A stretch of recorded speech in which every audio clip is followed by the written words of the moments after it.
Welcome to the RTM Annual Budget Meeting. Today is Monday, May 8th. With 69 out of 100 members present, I'd like to call this meeting to order and hand it over to your moderator, Seth Borton.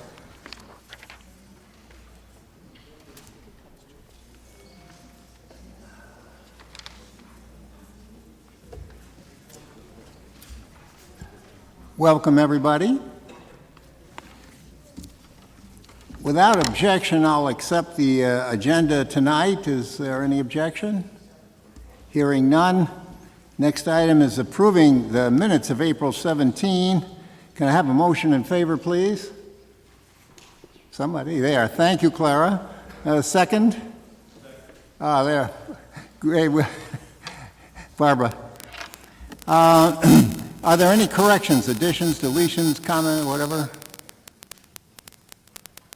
Hearing none, it looks like we're ready to vote. All those in favor of approving the minutes, say aye. Aye. Opposed? I hear none. Abstentions, if you have any, you can give them to Krista later. I have a required announcement. Under Section 2-23 of the Code, labeled Acceptance and Use of Personal Property, the Board of Selectmen is empowered on behalf of the town and without action by the representative town meeting to, 1, accept any gift which includes any transfer, bequest, grant of money, etc., kind of use by the town, provided it does not have an apparent value in excess of a given amount. And that's established in Section 2, or does not require an appropriation of funds by the town. In Section 2, it says they have the power to set a dollar amount for the acceptance of gifts not to exceed X amount annually. At the moment, it's $10,000, nor to be increased by more than 25% in any 1 year. Such increase shall be reported to the Board of Finance within 10 days of the vote to increase, and to the representative town meeting at the annual budget.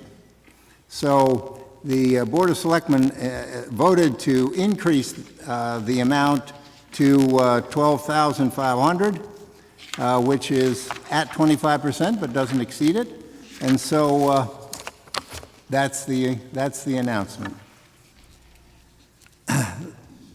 The next item on the agenda is 23-12, acceptance of a Darien Foundation grant of $123,540,000 to the Darien Police, and reporting for Public Health and Safety, Mac Patrick.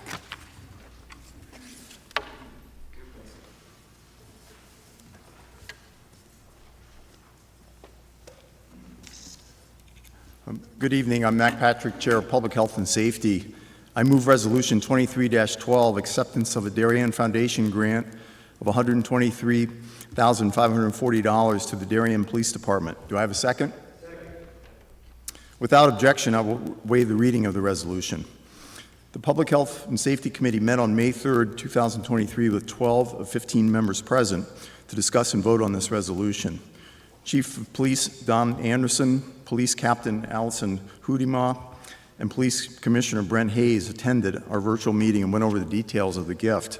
Captain Hudima has led the work on replacing and upgrading the onboard communication and technology components of the Darien police boat docked at Pear Tree Point.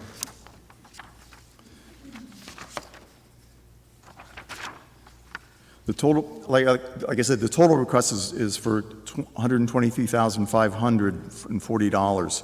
And I'll kind of go over some of the things. Please take notes. There will be a pop quiz later.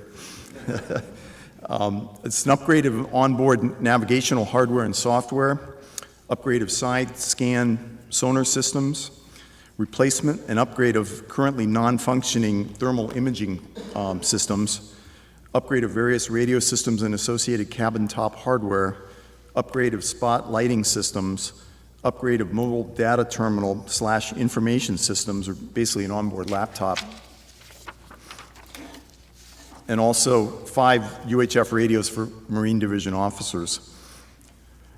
So all of those broken out equals the amount of the gift. Our committee asked about potential ongoing fees and subscriptions associated with the electronics, and we're told that there were none. It was noted the upgrade will bring the Darien boat communications up to par with other nearby police boats, as often the departments operate under mutual aid. Captain Hudiman noted the importance of an at-sea rescue with victims in the water. Minutes count with hypothermia. Accurate communication is critical. The committee noted a tour was taken when the boat was first put into service, and all agreed another should be planned, preferably on a beautiful summer evening. But that didn't influence our vote. The Public Health and Safety voted unanimously to approve the acceptance of this generous Darien Foundation gift, and we ask that the full RTM do the same. Thank you.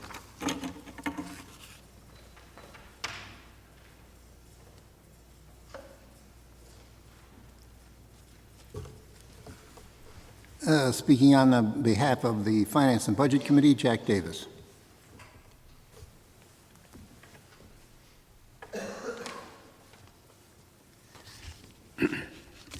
I'm Jack Davis, District 3, Chair of the Finance and Budget Committee. Finance and Budget Committee met on 4/26 with a quorum. First, we'd like to thank the Darien Foundation for the generous gift. This is the second time they're actually equipping this boat with this gift, so, you know, it's not once, but twice we want to thank them. The committee voted unanimously in favor of accepting this gift and recommends the same to the full RTM. There's just one other point I'd like to make, and it's based upon what Seth had said. If you read the resolution, this one currently says $10,000. It couldn't change until Seth made that announcement today that it moves up to $12,500, and effective tomorrow, or actually effective tonight, this is the last time we'll be reading 10,000 in a resolution for a gift. Thank you.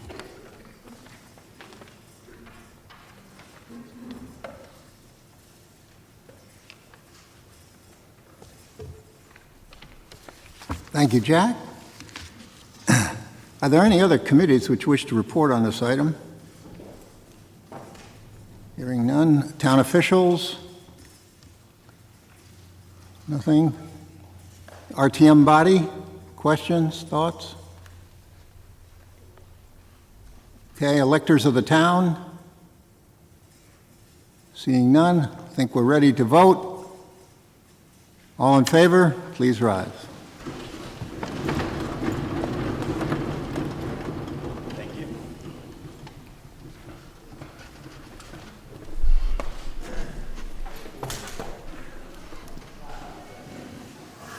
Opposed?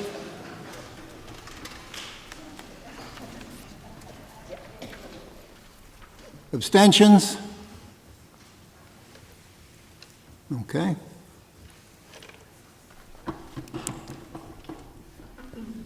Let people collect these votes for a second here.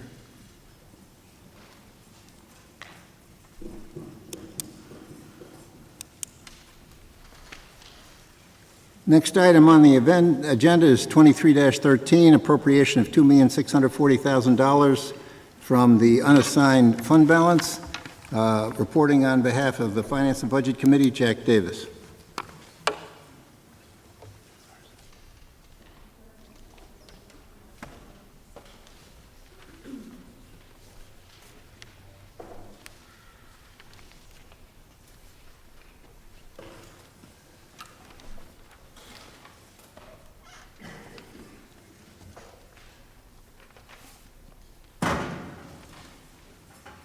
I knew that was going to happen.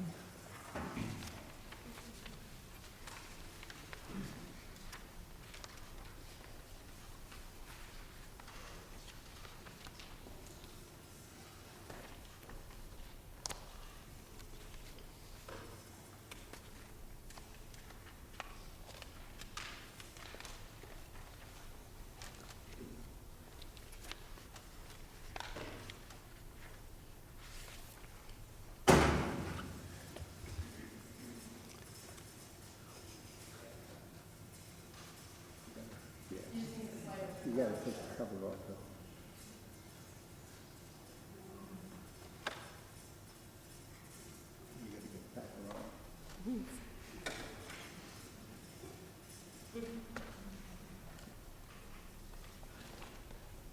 I'm looking for help if you haven't realized. I was going to be subtle, but.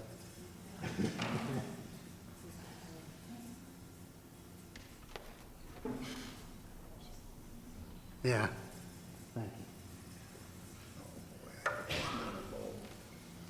And this is why I told everyone to print out the slides.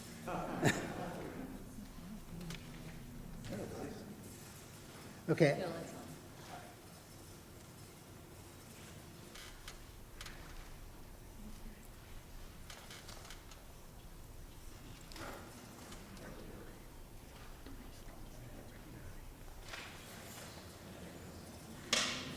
Perfect.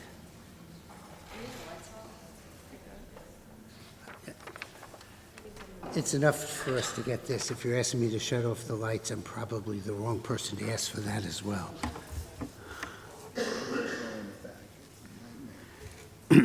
I'm Dak Davis, District 3 Chair of the Finance and Budget Committee. I move Resolution 23-13, resolution of the representative town meeting of the town of Darien to appropriate the sum of $2,640,000 that will allow for an additional contribution from the general fund to the reserve for capital and non-recurring expenditures. Do I have a second? I see Adele Coniff. If there's no objection, I will waive the reading of the resolution. I'm going to be reading all the others, so you probably don't need to listen to me on this.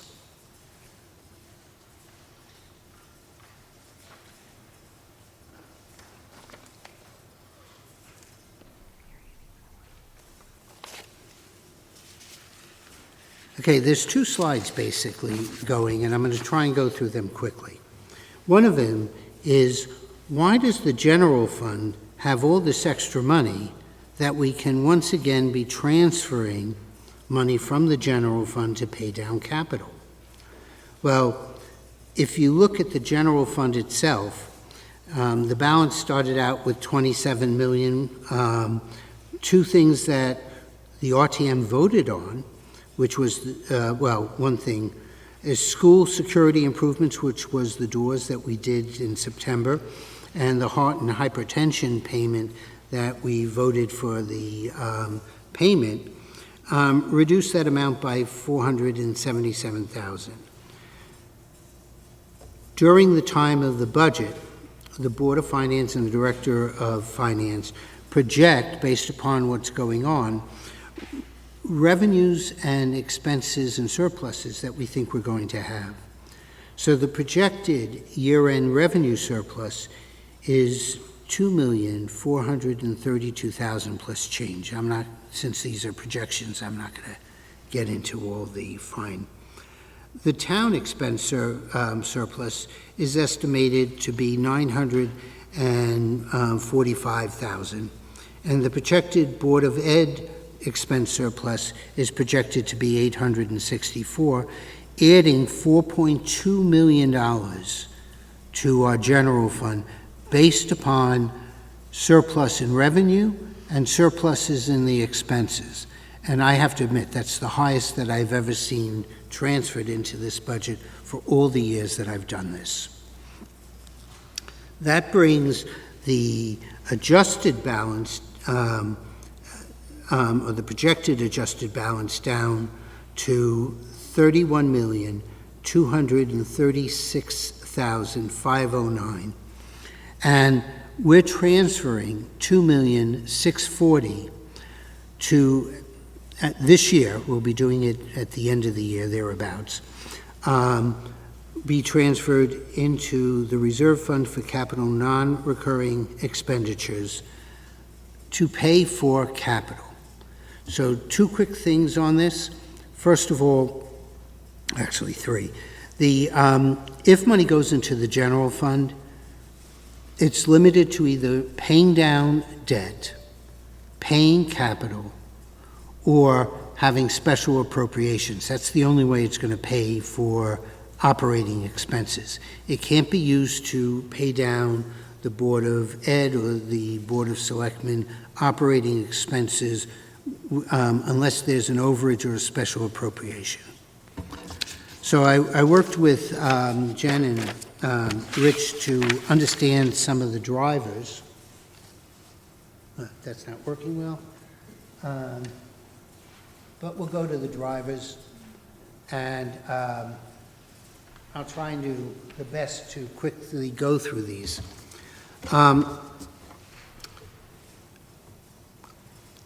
For both sides, let me mention something which we talked about in February during our report. The pandemic has had an effect on two of our areas that a town operates: education and police departments. So, you know, when they talk to you about location, location, location, this year, vacancies, vacancies, vacancies are a lot of what's driven some of these overages on that. And you can imagine that if a town of Darien, with its excellent school system, is having difficulty finding teachers during the current school year, this is a national problem, and many other schools just don't even have teachers for their classrooms. So part of this is vacancies, medical insurance, there's a, for the town, there's a contract contingency. The town has many pockets of contingencies that exist. One of them is if we're negotiating for a contract during the course of the year, and we haven't completed that contract by June 30th, the anticipated increase in the salaries of those union members aren't put into the new budget. That puts us at a disadvantage when negotiating. But for year end, it is accrued and put into a contract, a salary contingency for the town.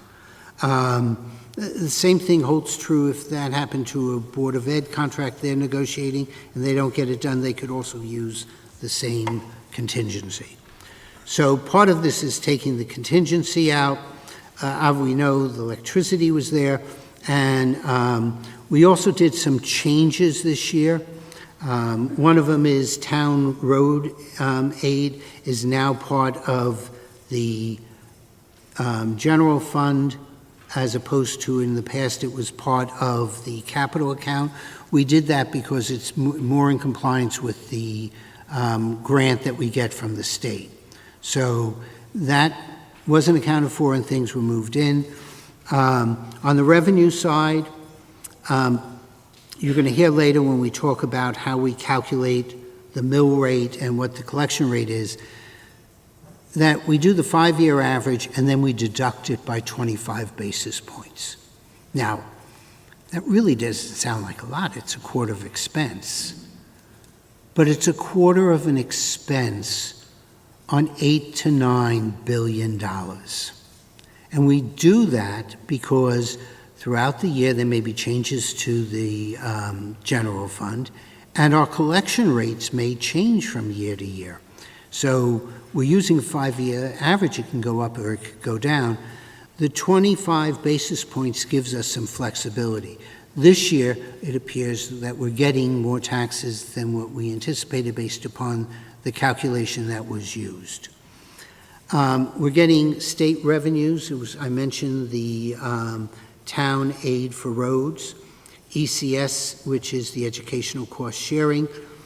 While it does relate to a Board of Ed budget, it comes in August. Board of Eds aren't allowed to carry money in this state from year to year.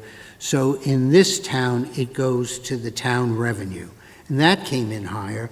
And also the sales tax sharing from not this year, but the prior year came in higher than what was anticipated in the budget. Building permits were up. In one case, solid waste, I don't know if you can see this or you can't, but there was a situation and we had a lot more people, commercial people, dumping at our transfer station.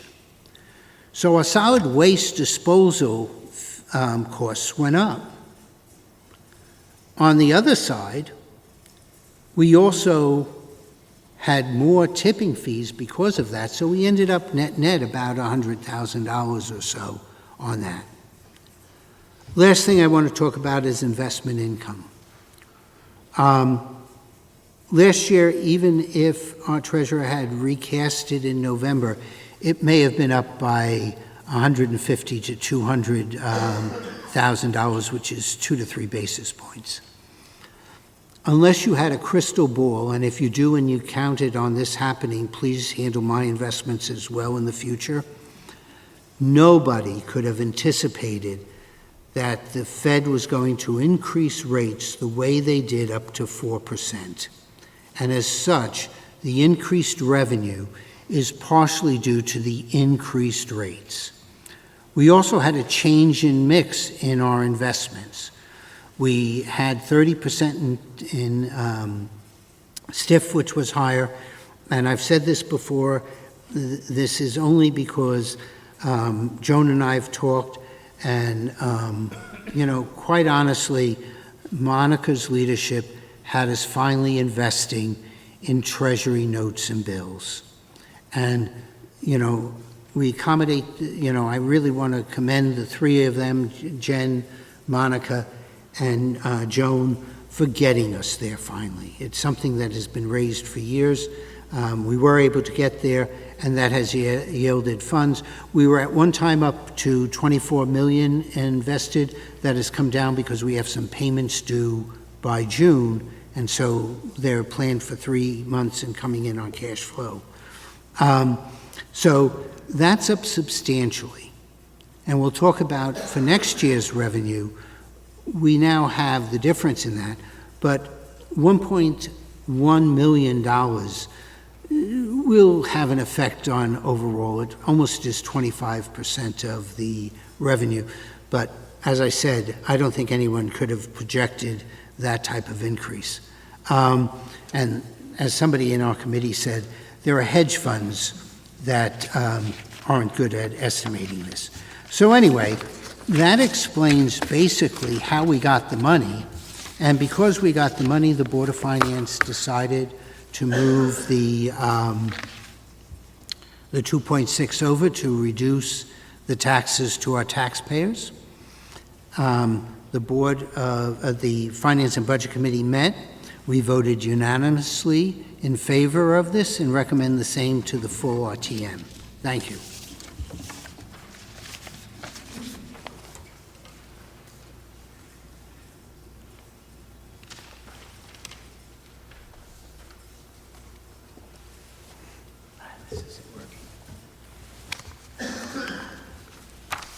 Thank you, Jack.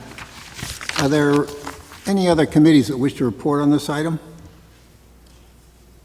Town officials? RTM body? Electors of the town? Think we're ready to vote. All those in favor, please rise.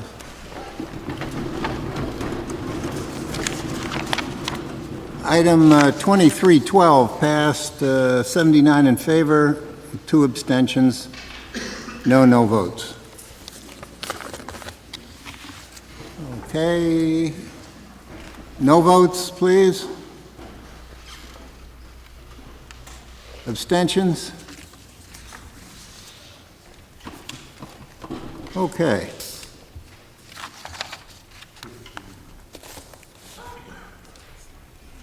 Next item on the agenda is 2314, consideration and action on the July 1, 2023 to June 30, 2024 budget.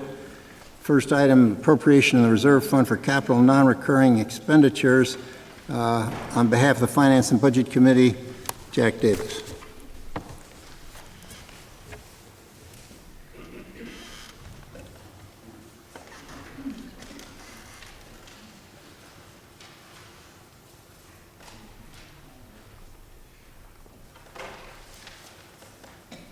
Give me a second, I'm getting the actual resolution.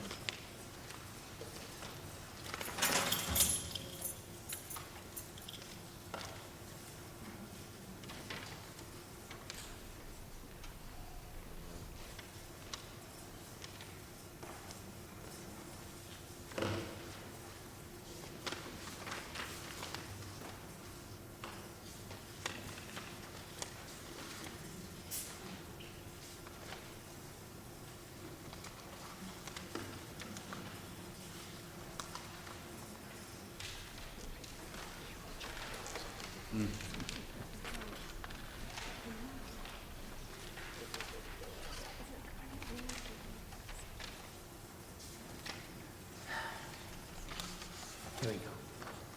At one time, this was organized.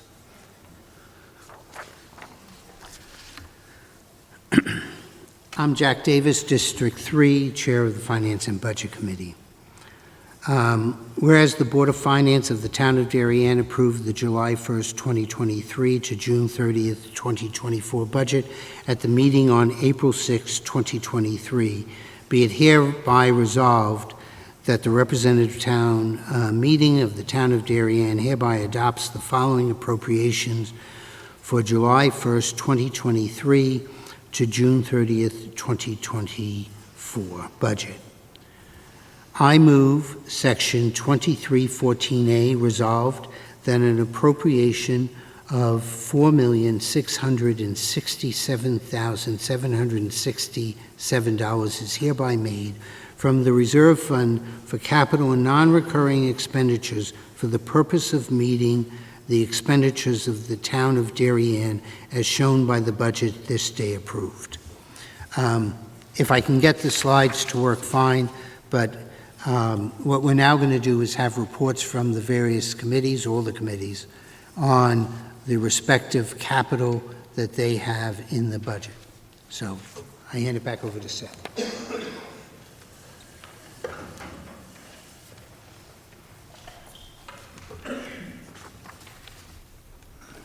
Thanks, Jack. Speaking on behalf of the Education Committee, Ed Washuka.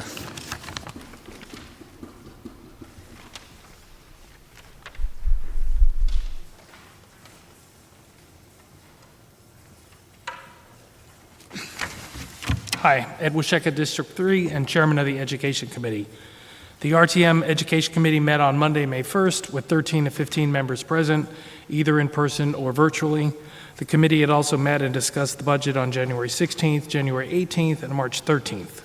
Like last year, the capital budget brought forward to the RTM is comparatively modest, considering spending on the elementary schools is excluded from our budgetary review. Total requested new capital spending is just over $1 million, against an original Board of Education request of $1.3 million. One major expenditure this year is a revamp of the high school auditorium, in particular the audio and visual equipment. The administration typically provides a 5-year rolling forecast of capital budget items, noting priority and expected timing over the coming years. Projects on this 5-year list may move up earlier or may get pushed back. The auditorium expenditure had not previously been on this forecast, so it was a surprise to the committee.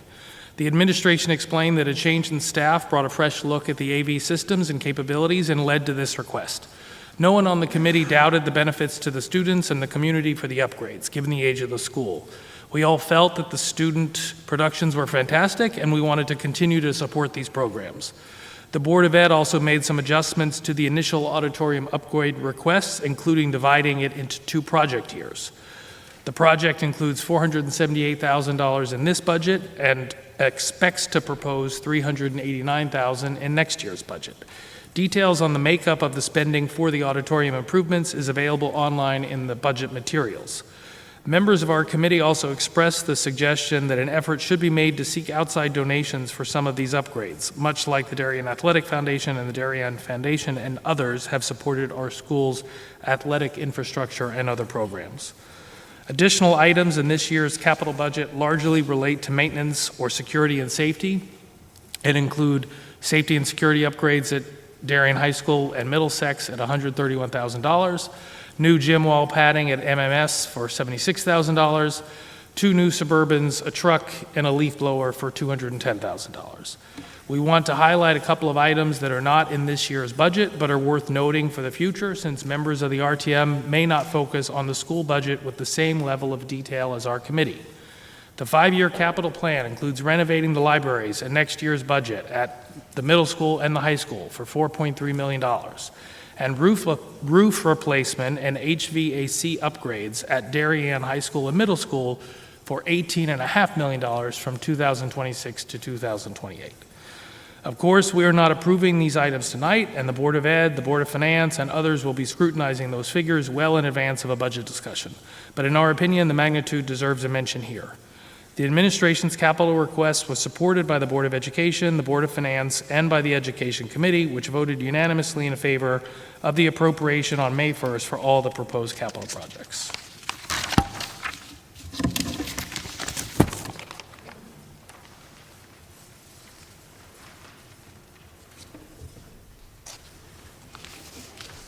Thank you, Ed. Speaking on behalf of the Park and Recreation Committee, Adele Coniff.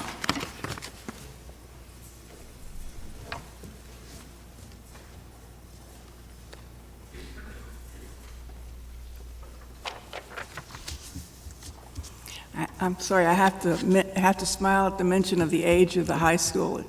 To me, it's still new, so sorry. Adele Coniff, District 3, Parks and Recreation Committee Chair. 2314A, appropriation in the reserve fund for capital and non-recurring expenditures. This is for the Parks and Recreation Department, $516,000. The RTM Parks and Recreation Committee began their work on the 2023-24 capital improvement request as they toured several of the parks with the Parks and Recreation Commission last September. The committee and commission members, plus other interested people, were invited to complete a survey for each park using the Parks and Recreation Commission standards of care as a guideline.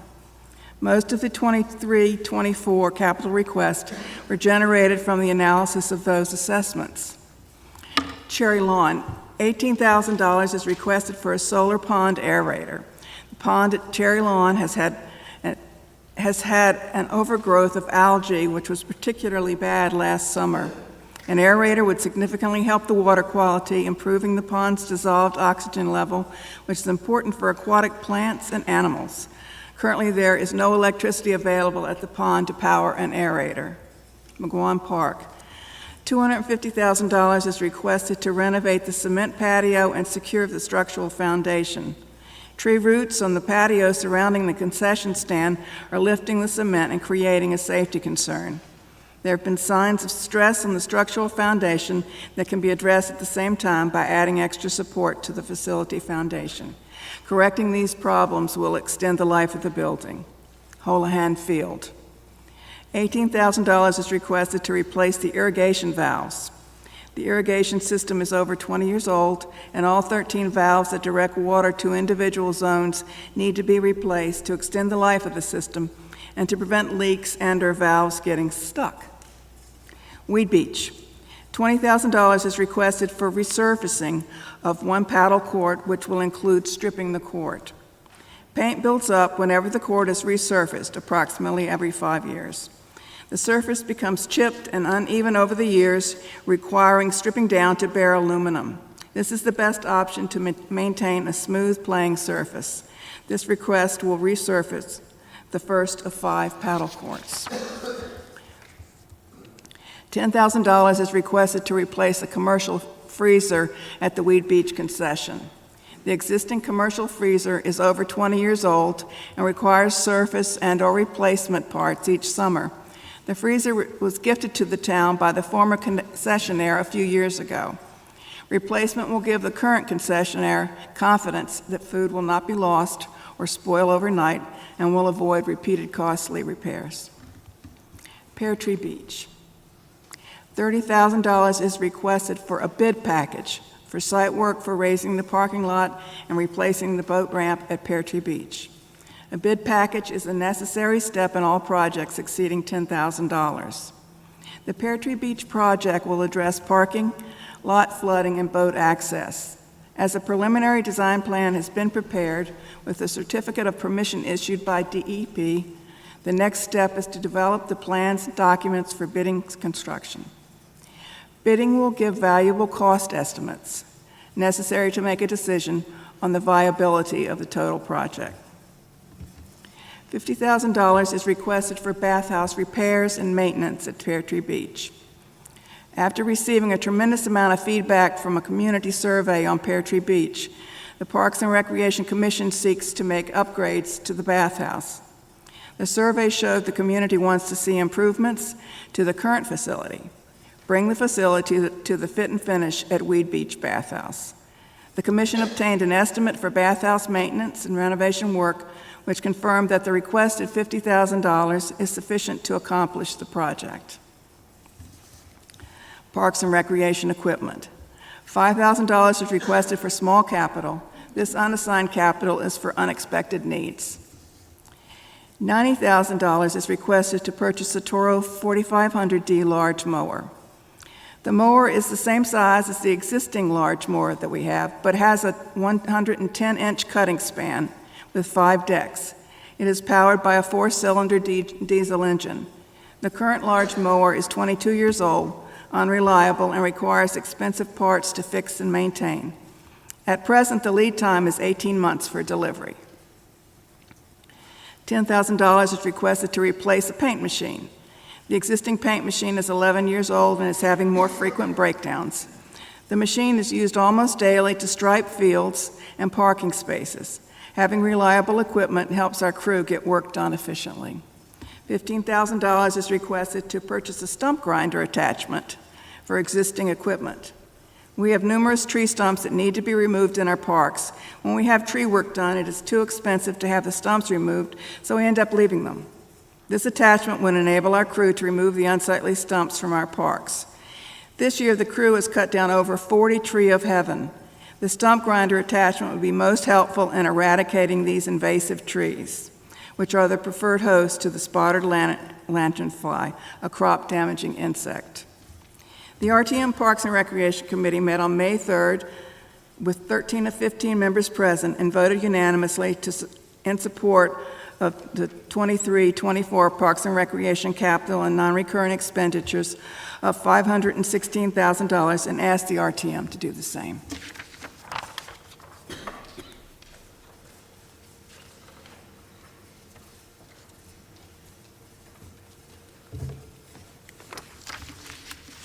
Thank you, Adele. Speaking on behalf of the Planning, Zoning, and Housing Committee, Amy Zavatakis.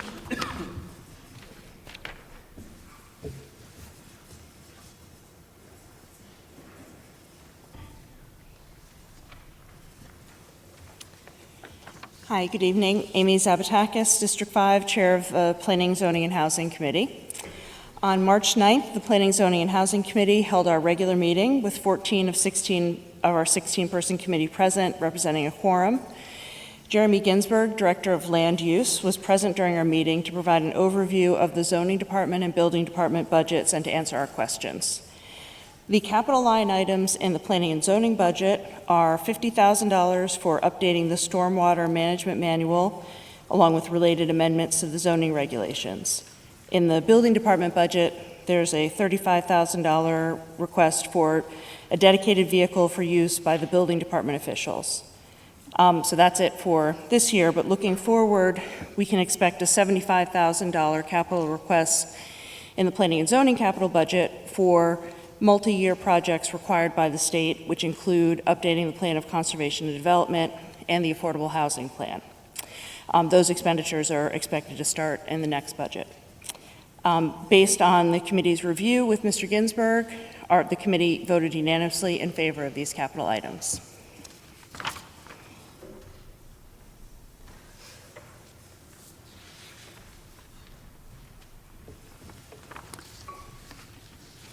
Thank you, Amy.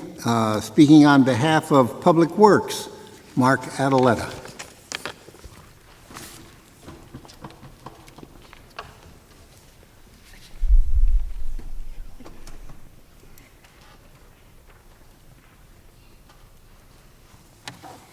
Good evening. My name is Mark Adaletta, Chair of the Public Works Subcommittee to the RTM, member of District 5.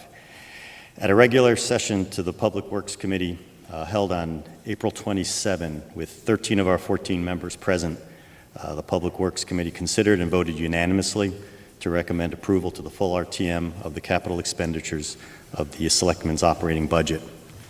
By way of background, the Public Works Committee held an information session and budget discussion on February 16th with Public Works Director Ed Gentile.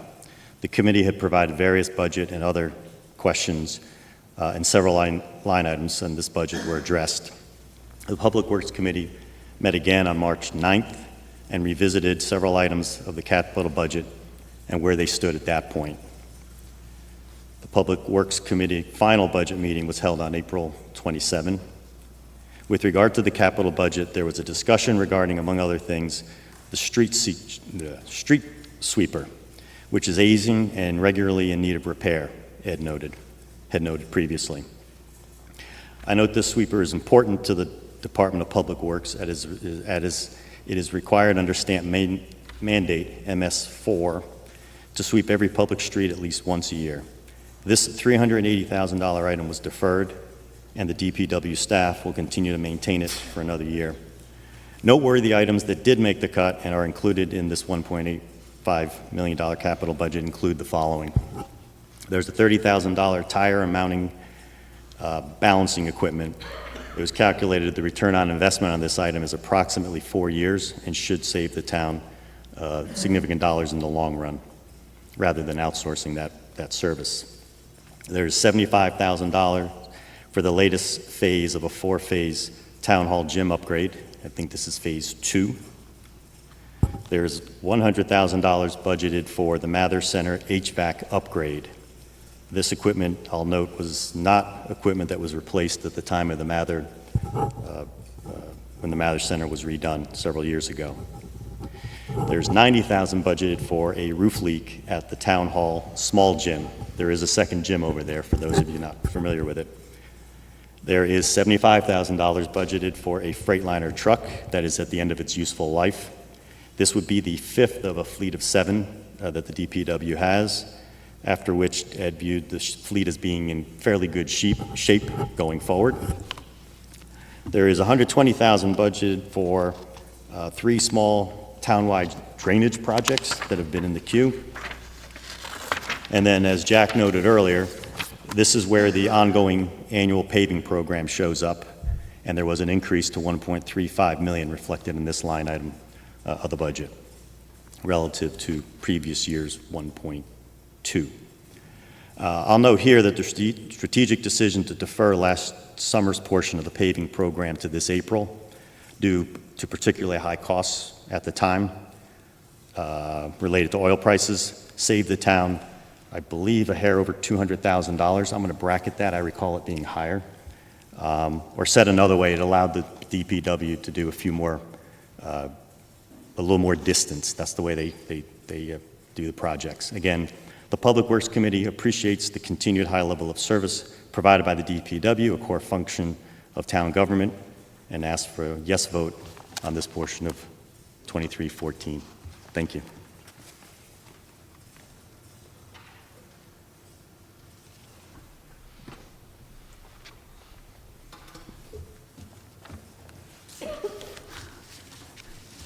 Approaching is Mac Patrick, speaking on behalf of Public Health and Safety.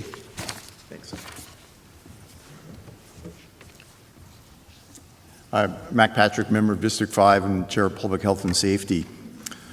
Our committee met on May 3rd with 12 of 15 members present to discuss the reserve for capital and non-recurring expenditures as they relate to public health and safety items. Of note, police, $504,384 for vehicle replacement and computer-aided dispatch, or CAD. Darien Fire Department has $77,000 earmarked for a firehouse exhaust mitigation system. The Norotan Fire Department has approximately $200,000 for a self-contained breathing apparatus upgrade. The Norotan Fire Department has $190,000 for working on the retaining wall and the self-contained breathing apparatus.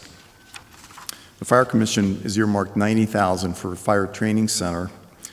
Fire Marshal has $80,100 for vehicle replacement and radio replacement as well. And Post 53 has $95,000 earmarked for paramedic response vehicle. Those total $1.22 million. Public Health and Safety Committee voted unanimously to support these expenditures, and we ask that the full RTM do the same. Thank you.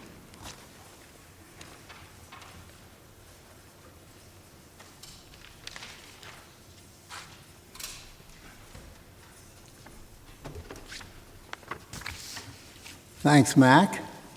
Well, all the committees have reported, So I'll ask town officials if they have anything they'd like to say. No, I actually I was coming back to you, but, all right.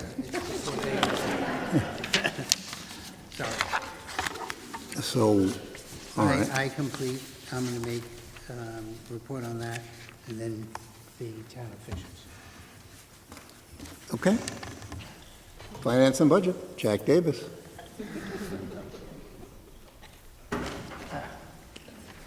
My knees will survive this meeting. What I want to report is just give a little bit of an explanation. Oh, sorry.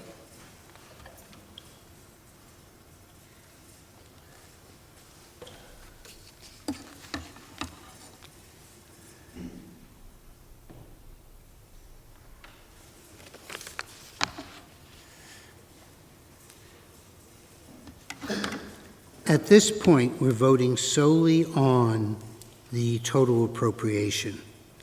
And the appropriation is $4,667,000. We're going to address this differently during the course of the year because one of the changes that have been made is that when we collect our taxes, some of it's going to be attributable to the capital, and some of it is going to be attributable to the operations in the general fund. We'll talk about that more when we get to the mill rate. I did want to discuss one other thing because it's important just to note, and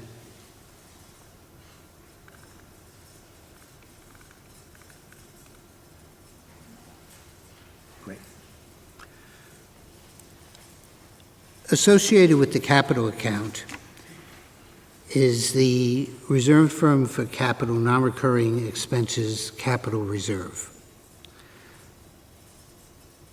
This is where the Board of Finance, at their discretion, can go and move things in to pay for differences, primarily if we have a timing issue. So similar to several of the committees looked at the installation of the women's lockers in the police department, well, that has a timing issue that by the time it went to the Board of Finance, came to the RTM, waited 14 days, it was too long. So it was easier to take it out of here because in theory, we want those lockers completed by July 1st when the staff is going to be there and the lockers needed.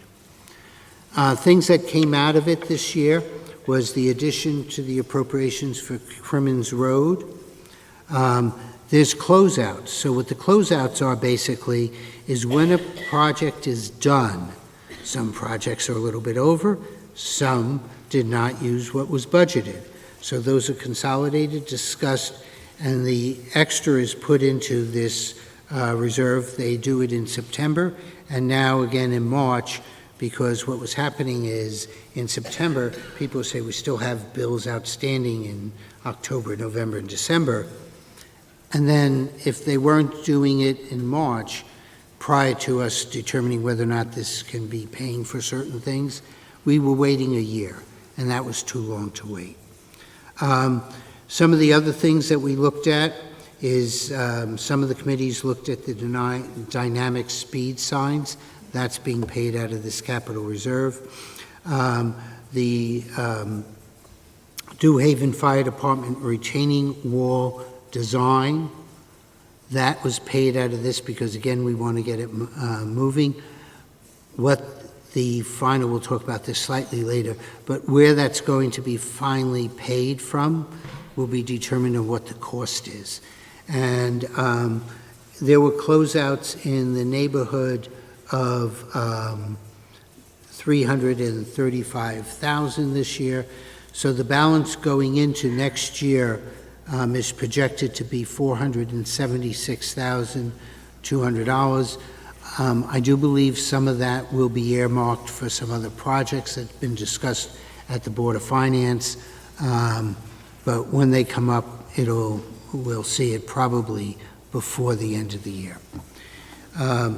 So F&B met on the Capitol, and we voted unanimously to pass the appropriation of $467,767 and recommends the same to the full RTM.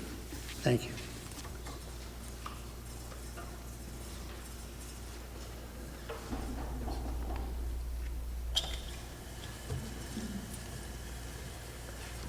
Thank you, Jack. All right, let's try this again. Public officials, have anything? No. Okay, the body. Any comments? Okay. Electors of the town? I see none. Looks like you're ready to vote. All in favor, please rise.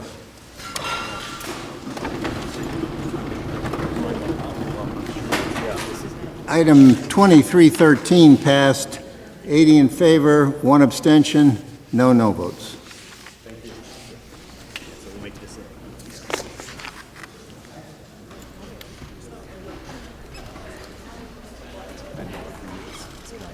No votes, please.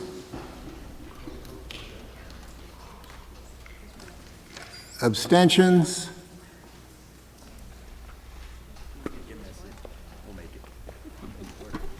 Okay. Good. Next item is appropriations in the general fund, 51 million. As you can see, speaking on behalf of the Finance and Budget Committee, Jack Davis.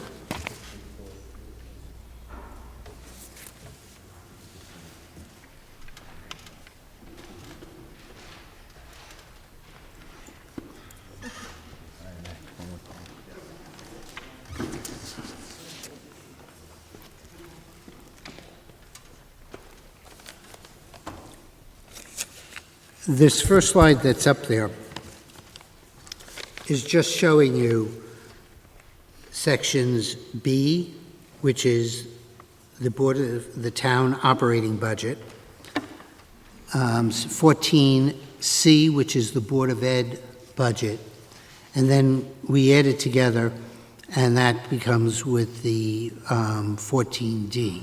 So that's just the starting point. Again, I'm going to give a real quick overview. We've done some changes in here, so if you've noticed from prior years, there's not a capital line item in here because we're going to fund that separately in taxes. What this is going to add up to with some other modifications is what we need to fund for the general fund. And those are general fund or expenses, not capital. So the first area we'll cover is the Board of Selectmen budget or the town budget. You're going to go ahead with that? Yeah, I'm just going to move it. And so again, I'm Jack Davis, District 3 Chair of the Finance and Budget Committee. I move resolution 23-14B, resolved that an appropriation of $51,123,270 is hereby made in the general fund for the Selectmen's operating budget. Do I have a second? I see Patty as the second. We'll now go to the various committees to report on their parts of this budget.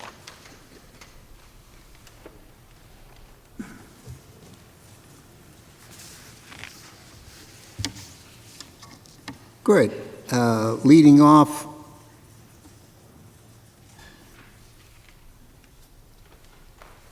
for Park and Recreation, Adele Coniff.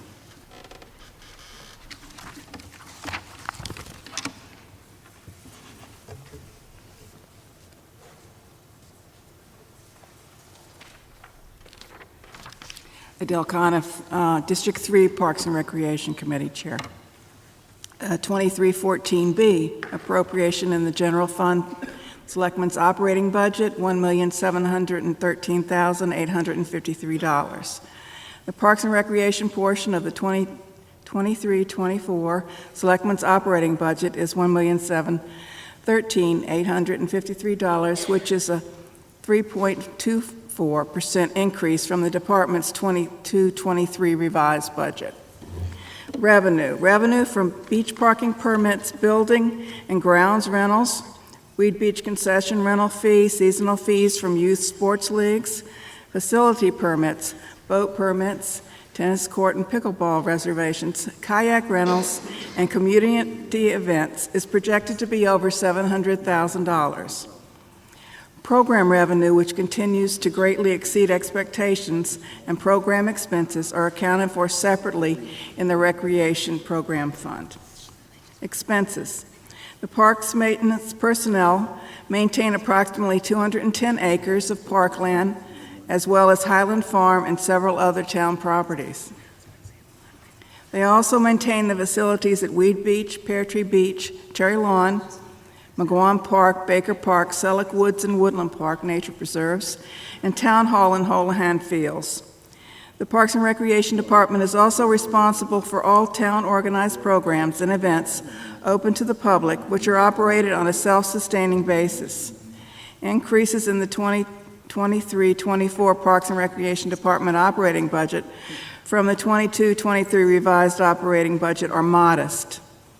Most increases can be attributed to inflation, with printing costs up, heating fuel costs up, as well as increases for lifeguard hourly pay.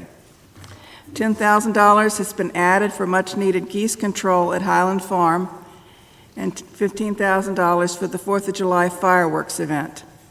Next year's event will be budgeted higher, as this year's event will be partially subsidized by unspent funds raised last year. Also, there's a modest increase in the facility repair and maintenance budget of $7,000, reflecting the Commission's commitment to remove invasive plants from our parks. Not included in this budget was the Parks and Recreation Department's request to add an FTE, which would have consolidated several hard-to-fill seasonal part-time positions into one permanent staff member. The RTM Parks and Recreation Committee followed the Parks and Recreation Commission's budget process last fall and reported to the Commission in December that the committee's top budget priority was improvements at Pear Tree Beach. In January, Pam Gary, Director of Parks and Recreation, walked the committee through the Commission's budget and was always ready to answer our questions as the budget progressed to the town boards. Thank you to Pam Gary and Lori Bora, Parks and Recreation Commission Chair, for all of your help. The Board of Selectmen's budget review was thorough and fair.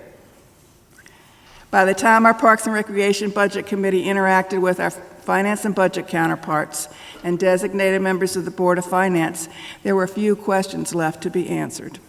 The RTM Parks and Recreation Committee met on May 3rd with 13 of 15 members present and voted unanimously in support of the Parks and Recreation portion of the 2023-24 Board of Selectmen's operating budget, $1,713,853, and asked the RTM to do the same.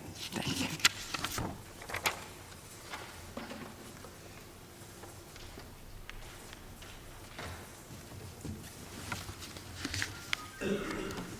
Thank you, Adele. Speaking on behalf of Public Health and Safety, Mac Patrick.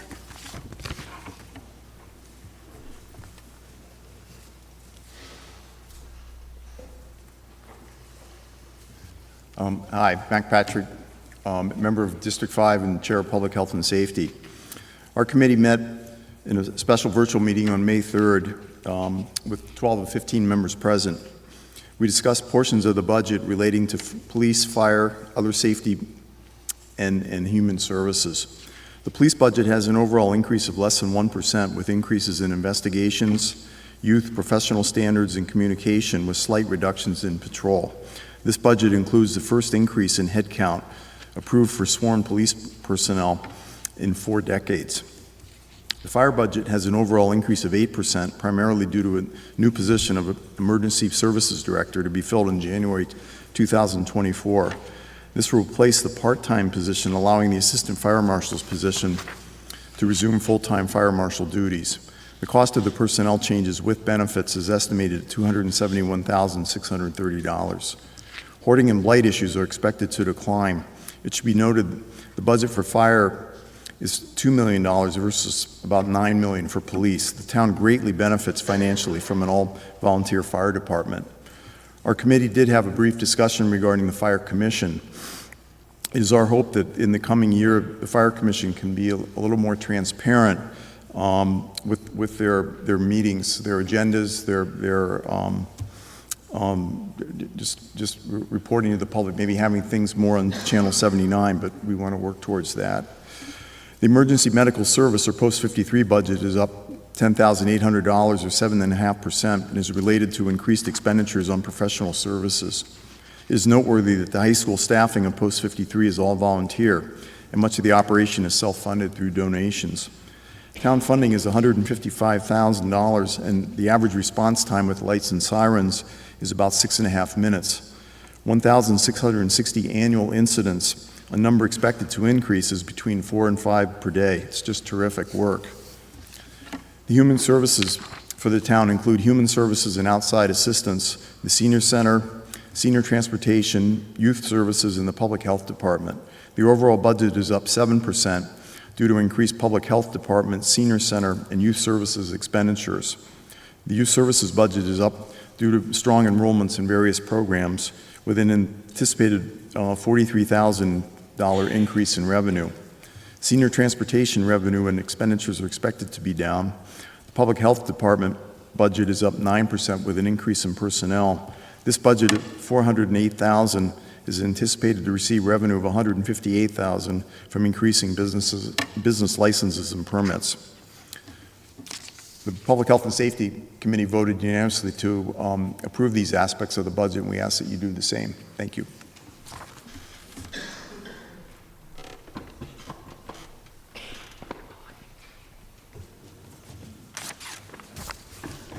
Yeah.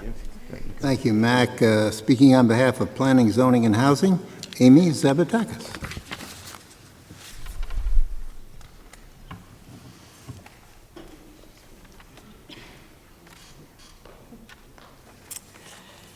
Hi again. Amy Zabatakis, District 5, Chair of RTM Planning, Zoning, and Housing Committee. On March 9th, the Planning, Zoning, and Housing Committee held our regular meeting with 14 of the 16-person committee present, representing a quorum. Jeremy Ginsburg, Director of Land Use, was present during our meeting to provide an overview of the Building Department and Land Use Department budgets. Expenses for these two departments are relatively flat year over year. Mainly, there's some increases in personnel costs. On the revenue side, we are expecting increases both in Planning and Zoning and the Building Department. Planning and Zoning, it is due to the increase in fees that was approved by this body in March. We're also expecting some increases in revenue from the Building Department based on permit fees from the new commercial developments. I should note that the budget that was reviewed by our committee and approved was the Board of Selectmen budget. That budget was increased. The revenues expected from the building permits was increased by the Board of Finance based on some additional estimates that became available after our meeting. Based on the review of the budget with Mr. Ginsburg, our committee voted unanimously in favor and recommend the same to the RTM.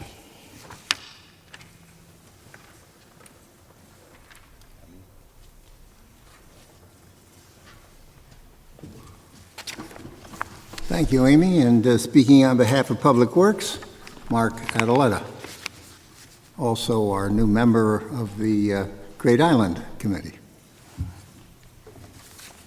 Thank you, Seth.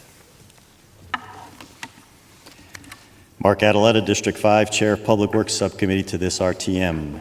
At a regular session, as mentioned on April 27, with 13 of 14 members present, the Public Works Committee considered and voted unanimously to recommend for approval to this full RTM the operating expenditures section related to Public Works of the Selectmen's operating budget. With respect to background, already cited, we held a meeting on February 16th with Public Works Director Ed Gentile. We did discuss several items, line items in this budget relating to the operating expenses. We met again, the Public Works Committee met again on March 9th and revisited the operating budget as they stood at that point. Items noted at that stage were as follows. There was a marked increase discussed regarding fuel and heating expenses and factored into the proposed budget at that point. And there was a slight reduction in salary noted, and this request was related to the retiring of a supervisor. The Public Works Committee final budget meeting was on April 27. With regard to the operating budget, there was discussion regarding the following items overall. Revenues are up $400,216 in this budget. As Jack touched on, I think earlier, $338,000 of this relates to the State Town Aid Road Grant, which was previously budgeted as a direct revenue into the reserve for capital non-recurring expenditures to support our annual road paving program. I think Jack touched on this, but I'll reiterate it. This grant allows the town to use the funds to support road-related operating expenses. It is therefore being budgeted this year to the general fund to support Public Works operating expenses. So it's been added to one section, taken out of a separate section. It's basically a wash. Let's see. Permits, licenses, service charges, et cetera, aggregated to approximately an increase of $43,000 in revenues. On the expense side, expenses were up $119,382, and that is spread among personnel, contract services, and materials generally. There was a reduction of one seasonal employee, and there was a reduction in ice control, AKA salt, to the tune of about $13,425, owing to the warm winter we've just had and the adequate supplies on hand. It is worth noting that this overall budget is just a 1.7% increase. And I'd be remiss if I didn't note two items. One is our city carding contract. That's the contract by which we transfer our municipal solid waste up to various facilities, including up to Bridgeport, is up for renewal June of 2024. So as a result, the current operating costs are relatively stable. It's reasonable to expect operating costs may go up in future years. And I'll also note, those who have been tracking, the Public Works Committee has maintained its FTE level, no increase this year, and as best we can tell, going back 5 years, it's been flat at 29. Regardless how you measure it, committee members expressed the view this is yet another tight DPW budget.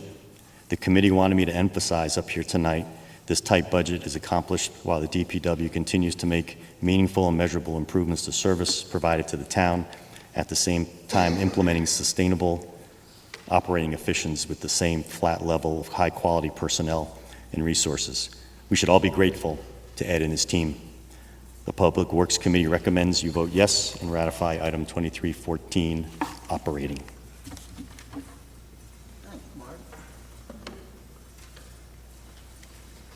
Jack, you want to have... I'll recognize Jack Davis, Chair of Finance and Budget.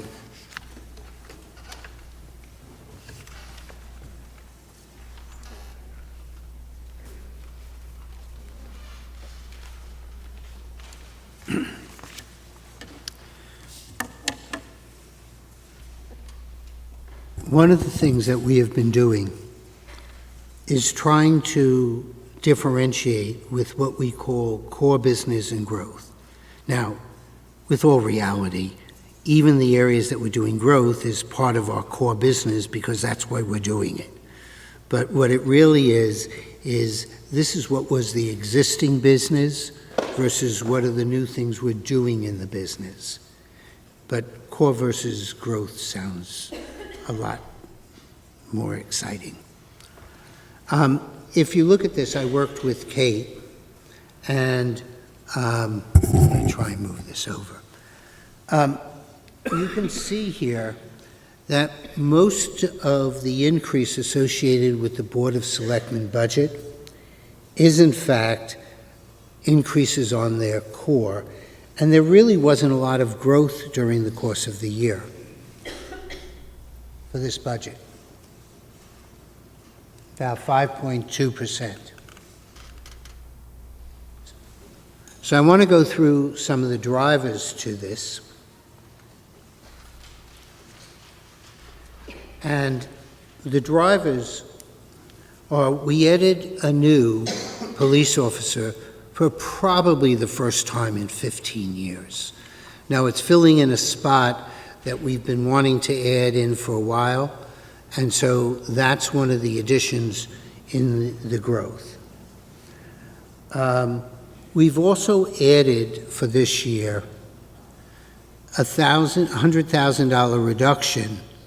We need to have all of the jobs appropriated, but because there's anticipated vacancies that will occur during the course of the year, rather than that just being excess funds, the Board of Selectmen has put in this $100,000 reduction to sort of offset that. We knew last year that there was going to be a new fire inspector. Look, we have new developments here. There's some costs that are coming with these new developments. It's not all revenues that we're going to get because the grand list is growing. So we have a new fire inspector. We have a new sanitarian coming because we have a lot more facilities that need to be reviewed and recognized with the growth of what we have going on. There's a new position which will be a full-time emergency management. That has been shared with the assistant fire marshal doing both jobs. So right now, since it's giving back to the fire marshals another inspector with the assistant fire marshal not having to do that, that's why half of the job is considered to be core business, and the rest of it is growth because it's a new position that we're adding. Some of the other areas that are growth, geese control over at Highland. We had it, we didn't. I'm going to mention something that will embarrass John. I still like John's solution to the geese, but we're not going to mention it. We've done fireworks in the past, and we've collected funds for it. Well, this year the town is going to be paying for the fireworks. And so while we've done it, and it's part of our core business and we've done it in the past, for this year it's growth because it's an addition to the budget. John is heading the IT steering committee. John Zagroski, for those who didn't know who I was referring to. And there's a consultant for $25,000 as part of that committee.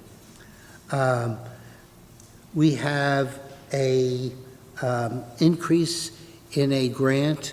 It's been over a decade that we've given any money to kids in crisis. The Board of Selectmen this year decided to give them a grant of $3,500. Some other things is our insurance is up. Our health care is up. And you're going to see the same thing in the Board of Ed. That's based upon experience. It's my understanding that and I may be wrong, but I believe that the Board of Finance is going to be looking at whether or not we should self-insure during the course of the summer and other things. So we obviously await, because that's been raised several times, and so we're all looking forward to that analysis. The last thing is that for the first selectman, we're adding a $10,000 for the possibility to use consultants on something that might come up during the course of the year. This is something that I'm going to say several times.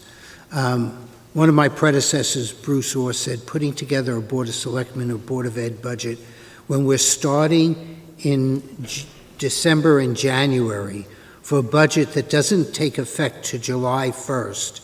And quite honestly, when we're doing it in January, that's 12 months from when it's halfway. And Bruce Orr always said that putting together these budgets was trying to land a 747 on an aircraft carrier. And to a certain extent, he's right. So we budget conservatively We have to account, especially in the Board of Selectmen, for every job that's there, and that's going to develop some overages, but we're comfortable that they've budgeted conservatively.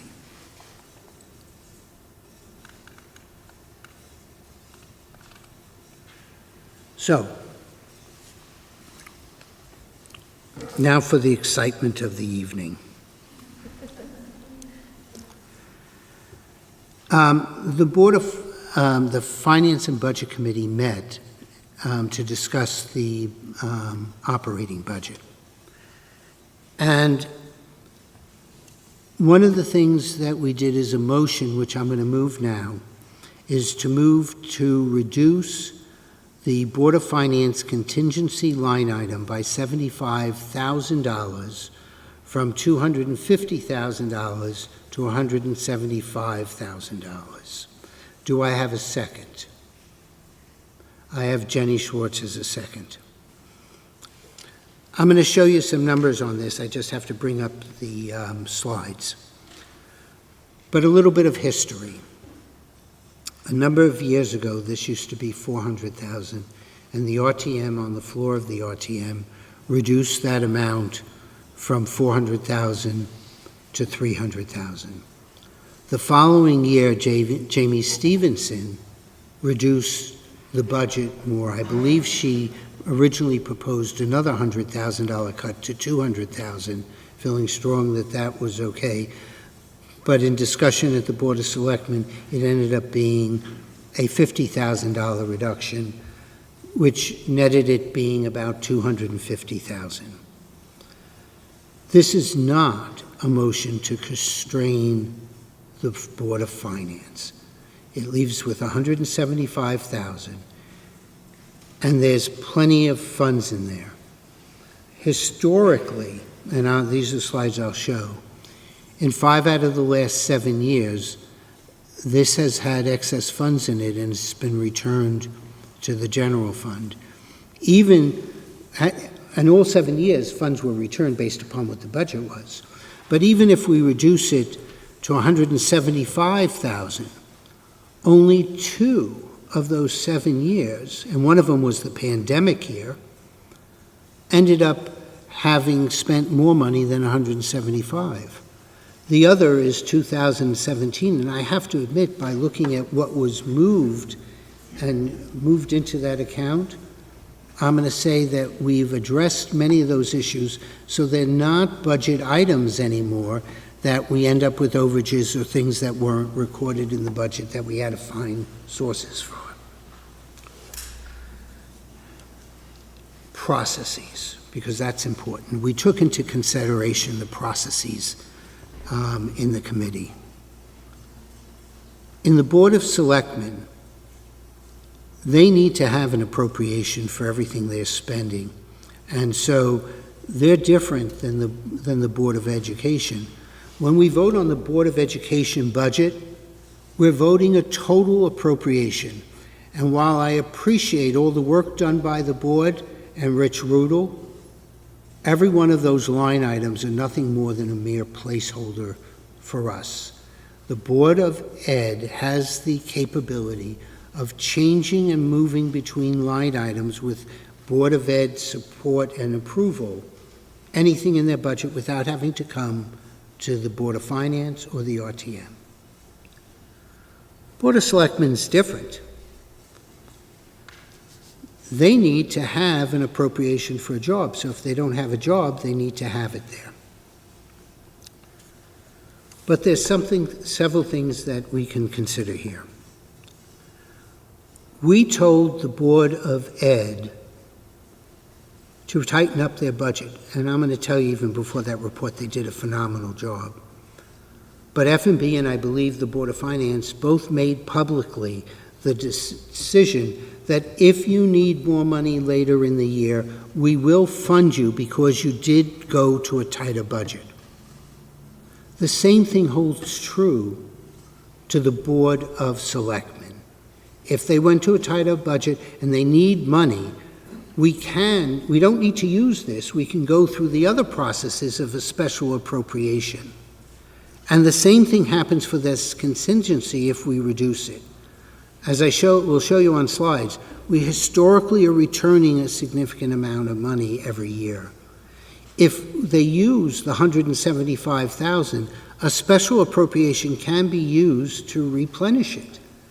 But there's no reason to move it and tax our taxpayers for it if we're just going to transfer it at the end of the year to the general fund. There are other contingencies. You'll hear about capital. But as I mentioned, we have $500,000 sitting in the reserve fund for capital non-recurring assets, capital reserve, that handles any of the overages that might be in capital. You're also not going to see that being used primarily for any of the school buildings. Yes, they're large, yes, they're significant, but the reality is that should one of them go over, that probably should be coming back to the RTM, though I don't anticipate with the contingencies that were already built into those projects when we approve them, that something is going to come up. They were well-constructed estimates of the budget, and the HHR team did an excellent job in putting that together. I don't want to go through a lot of other things, but you'll hear talk about revenue. And there's been some aggressive moves on revenue done by the Board of Finance this year. They increased investment income, much higher than what was recommended by the Treasurer and the Director of Finance. They increased, based upon additional information, rightfully so, they increased the building revenue, although that still may be low.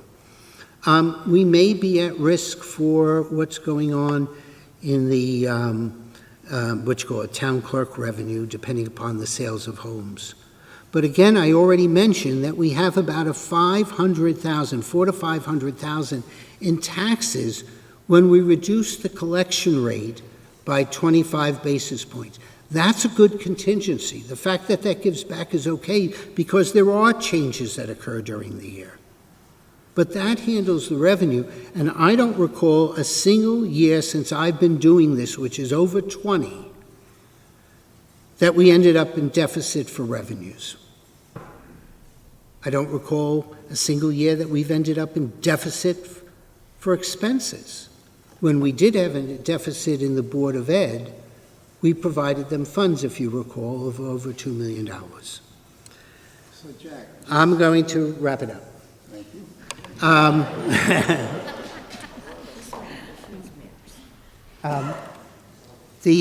I don't have the slides here, but, you know, I'm sure somebody will show them to you. The fact of the matter is that this did pass the F&B committee by a 7-5 vote. The minority opinion was that this is a insignificant amount and a rounding error to address the budget on a larger $160 million budget. Also, that they were concerned that it eliminated some of the flexibility to the Board of Finance, even though not all the funds have been used. The only thing that I'll leave in the ending comment is, it's never a good time to go for where there's pockets of money and reduce them, which the F&B committee has been doing. Thank you.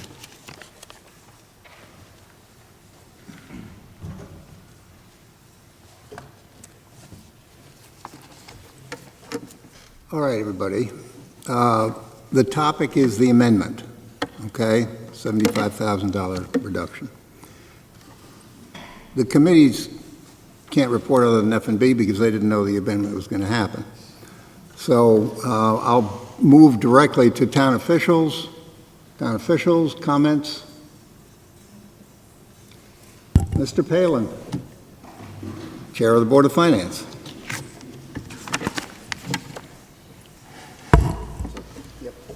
Good evening, everyone. So I just want to make a few comments regarding the motion that has been made to reduce the Board of Finance contingency within the Board of Selectmen's operating budget.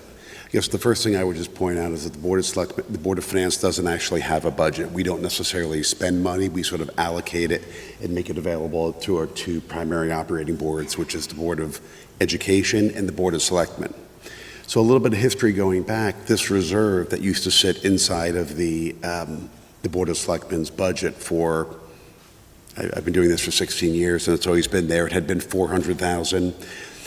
And then about 4 years ago, it was reduced down to $300,000, and then it was brought down to $250,000. And each time it was brought down, that reserve was brought down at the same time our budget has continued to increase year after year after year. And we brought down that budget as part of what I would say, a multi-year process of looking at reserves that existed all over the various operating budgets. Some were small capital reserves, some existed in the Board of Ed in the form of budget control, some existed in the Board of Finance's contingency, and some existed in other departments. So we looked to sort of bring that down. And this year, there was very specific discussion around that because when we provided our guidance in the beginning of the budget season, or I should say at the state of the town, we had a lot of discussions with the Board of Ed, open discussions. We approached them well ahead of time and signaled to them that we thought one of the areas that they should cut back on was to reduce the reserve inside of their budget, which had ranged between, it was generally close to $300,000, and then they had brought it down, they cut it in half to basically $145,000. But the reason we told them that we encouraged them to reduce their budget control was that the Board of Finance holds a $250,000 reserve that can be used to deal with, to support any of the town operations, but also to support the Board of Education. That's not just a reserve only for the town. So I think that's one thing I wanted to make clear. There had been some discussion that $250,000 is only used for the town. It's used for the entire Board of Ed budget and Board of Selectmen budget. And so one of the discussions we had, and I think that throughout our public meetings, we had a number of sort of back and forth with the Board of Ed, and we get our board pretty much unanimously gave them confidence that if they removed the budget control from their budget, if they had some type of change in their projected enrollment very early on in the year, going into the July, August, when they begin to finalize classes and everything, that because we held this $250,000 reserve, if in order for them to make that decision in terms of do what they think is best for the schools, they could quickly come back to us over the summer when a lot of you all aren't in session and so forth, we could have a meeting, and if they needed that to get the insurance, or assurance, we could appropriate those monies. That was a lot of the very spirited, sort of open back and forth dialogue that we had with the Board of Ed as part of them reducing their budget control as part of their almost $1.5 million reduction, which brought their budget just below 3.5%. So as you begin to think about voting on this, just know that this reserve is not just for the town, not just for the Board of Ed, it's all encompassing. It can be used for capital and other things. When I listened to the discussion around the $75,000 reduction, I never quite understood why it was $75,000 and why it wasn't $50,000. And why it wasn't $100,000. I mean, $75,000 does change the mill rate by 0.01, so it does have a very small effect on that. But what I would just end this discussion with is process is important. What I would say to everyone here, all the committees and chairs, if you have ideas about the budget, the best time to raise ideas around budget and line items is with the Board of Ed and Board of Selectmen when they're first designing the budgets, and before they vote on them, so they can take a vote with your feedback in totality. And what I would say is on our board's perspective is that before we vote on the budget, if you have questions about any of the capital items, any of the single reserve that exists now throughout the town, or any bonding, anything else, come to our meeting before we vote on it and give us feedback so we can think about things such as reserves in totality with adjustments we were making to investment income, adjustments we were making to building permit income, the collection rate that we use to assume when taxes come in. We put it all together to design what we think is the appropriate mill rate. The time I would say, for all the committees to raise issues so boards can have thoughtful discussion around it is before we vote on it, not sort of after. So thank you.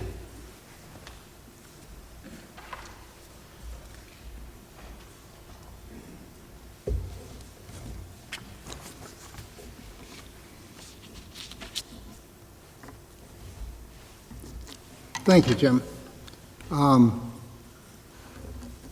think we're all aware that a lot of dialogue goes on between the committees and the various boards, commissions, and anybody else involved with the budget process, and it goes on for quite a while. So the rubber hits the road when the committees meet and have to come to a decision to come before this body.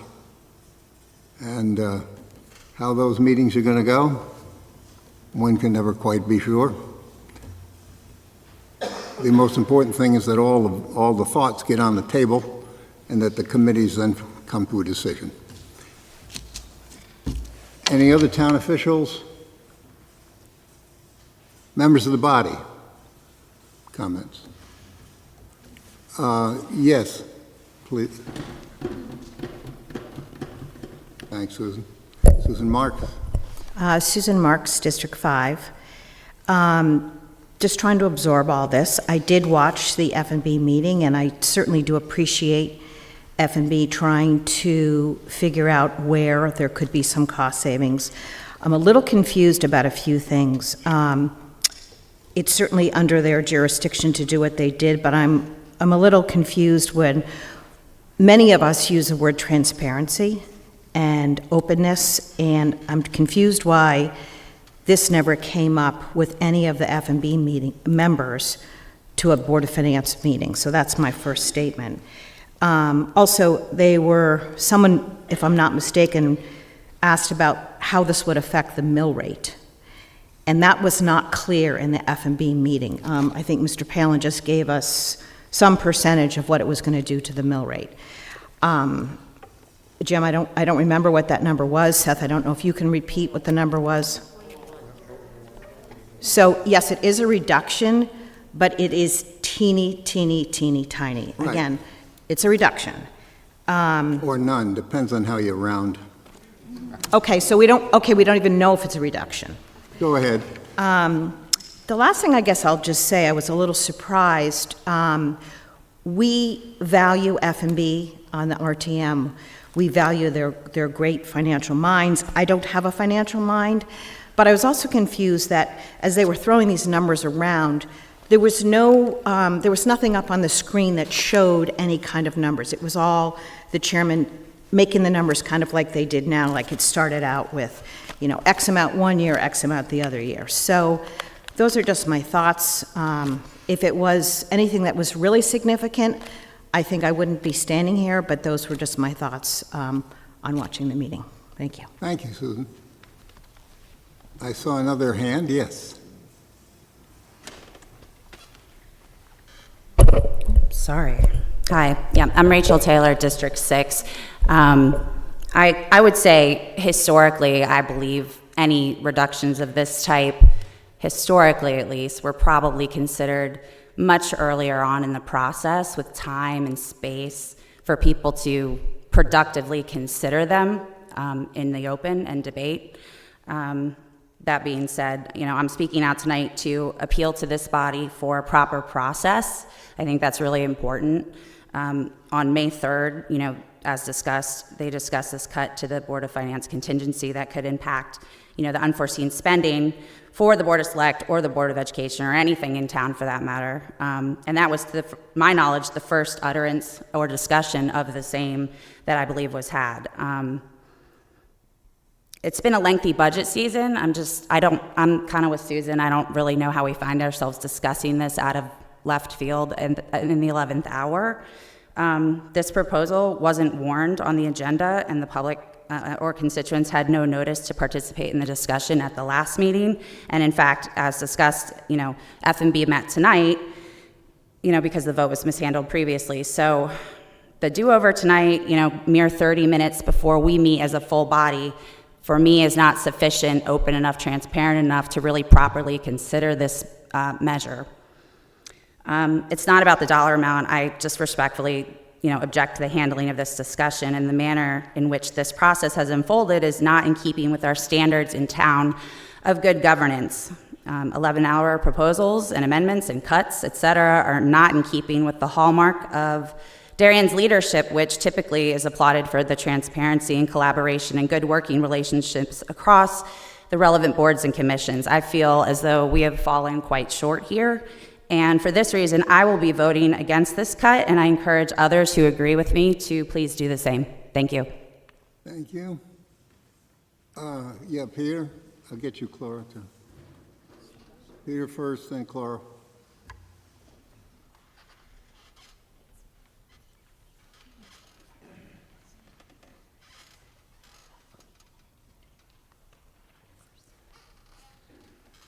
I'm Peter Orfanos from District 6. I'm also on the Financial and Budget Committee, and with respect to my distinguished colleague from District 6, what we met to do tonight at 7:30 was to correct a clerical error. Nothing more, nothing less. And I believe in good process also. And I think that good process also means that this body, which has the final budgetary authority for the town spending, we should be maximizing the amount of monies that are approved and authorized through the normal budgetary process. And while we want to, and I think that spirit is behind the representations that were made, that actually not just that Mr. Palin discussed representing to boards in the course of his business, but I think our committee has represented that the RTM, when monies are needed, we will be here for the town to consider in due course. And it's part of our responsibility to make all authorizations when if they are needed in due course. And I think that's why I would ask everyone to support this motion, because it's an effort to reduce the amount of funds that we're taxing our taxpayers for, and it's maximizing the amount of the funds that are subject to our due process here in the RTM in our jurisdiction. Thank you. Okay, Peter, thank you. Clara? I'm Clara Sartori from District 2. I watched the meeting, not the meeting that took place tonight, but the one, I think it was on May 3rd, and there were a couple things that were said that I just wanted to see if we could have some clarification about. I thought that someone said that the Board of Ed could have a deficit, and maybe things have changed, but I did not think the Board of Ed could have a deficit. The other thing was that I believe one of the board members who was at the meeting said he might have thought differently about taking away the budget control money if he had known that this reduction was going to be proposed. So there are just two things that I just wonder if people would have thought differently if they had known, and I would like to know maybe from somebody from the Board of Ed, can they carry a deficit? I didn't think they could, but thank you. Can I Yeah, first respond? I'll recognize Jack, yeah. First of all, with all due respect for those who have spoken against this, I am, number one, responsible for process. And this was not out of process. We have no obligation to go and put a potential cut that hasn't been voted on the warning. That's not how this works. I was speaking to Joe earlier, and this isn't a surprise motion.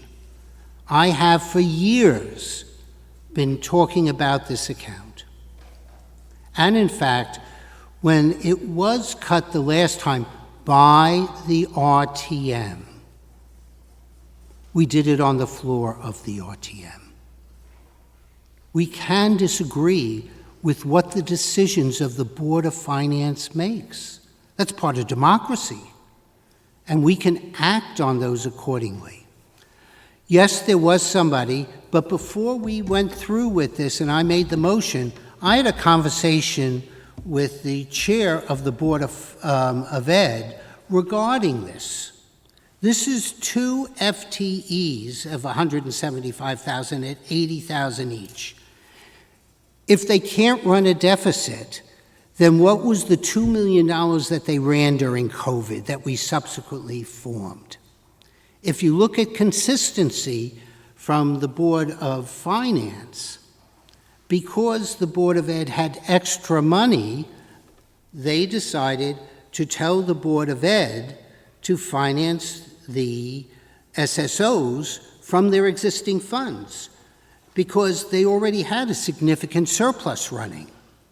So why would we now, when we're going to know what the surplus is, according to what I spoke to Duke, by October, we'll know whether or not they're going to be running a surplus. They typically do every year. Why would we give money in July when we don't have to? They can do journal entries to do a transfer in there and run it to such time that we know if there's a surplus. And yes, if they're tight, we can then provide the money subsequently like we've done before.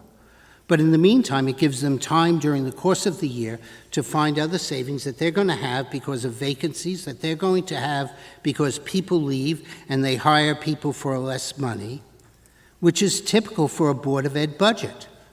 So this isn't out of the order of how the Board of Ed has functioned for years.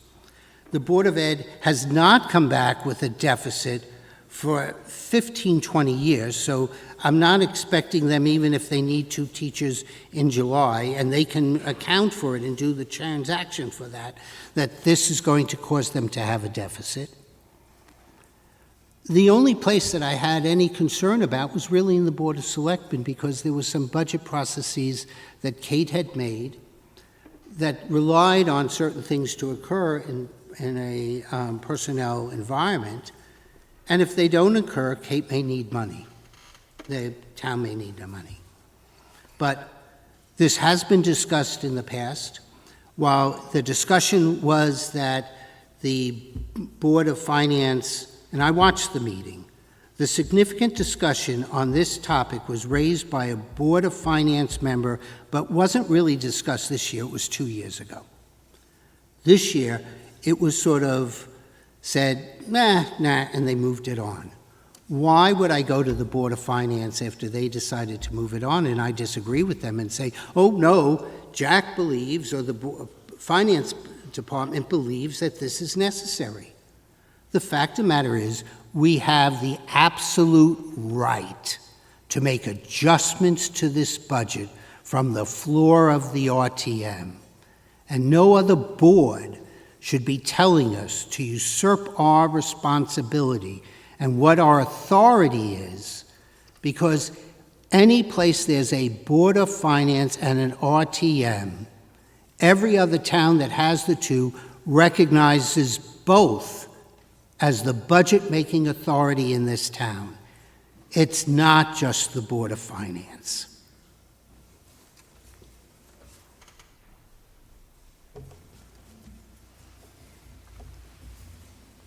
Other comments from the floor? Yes, I see in the back. Ed?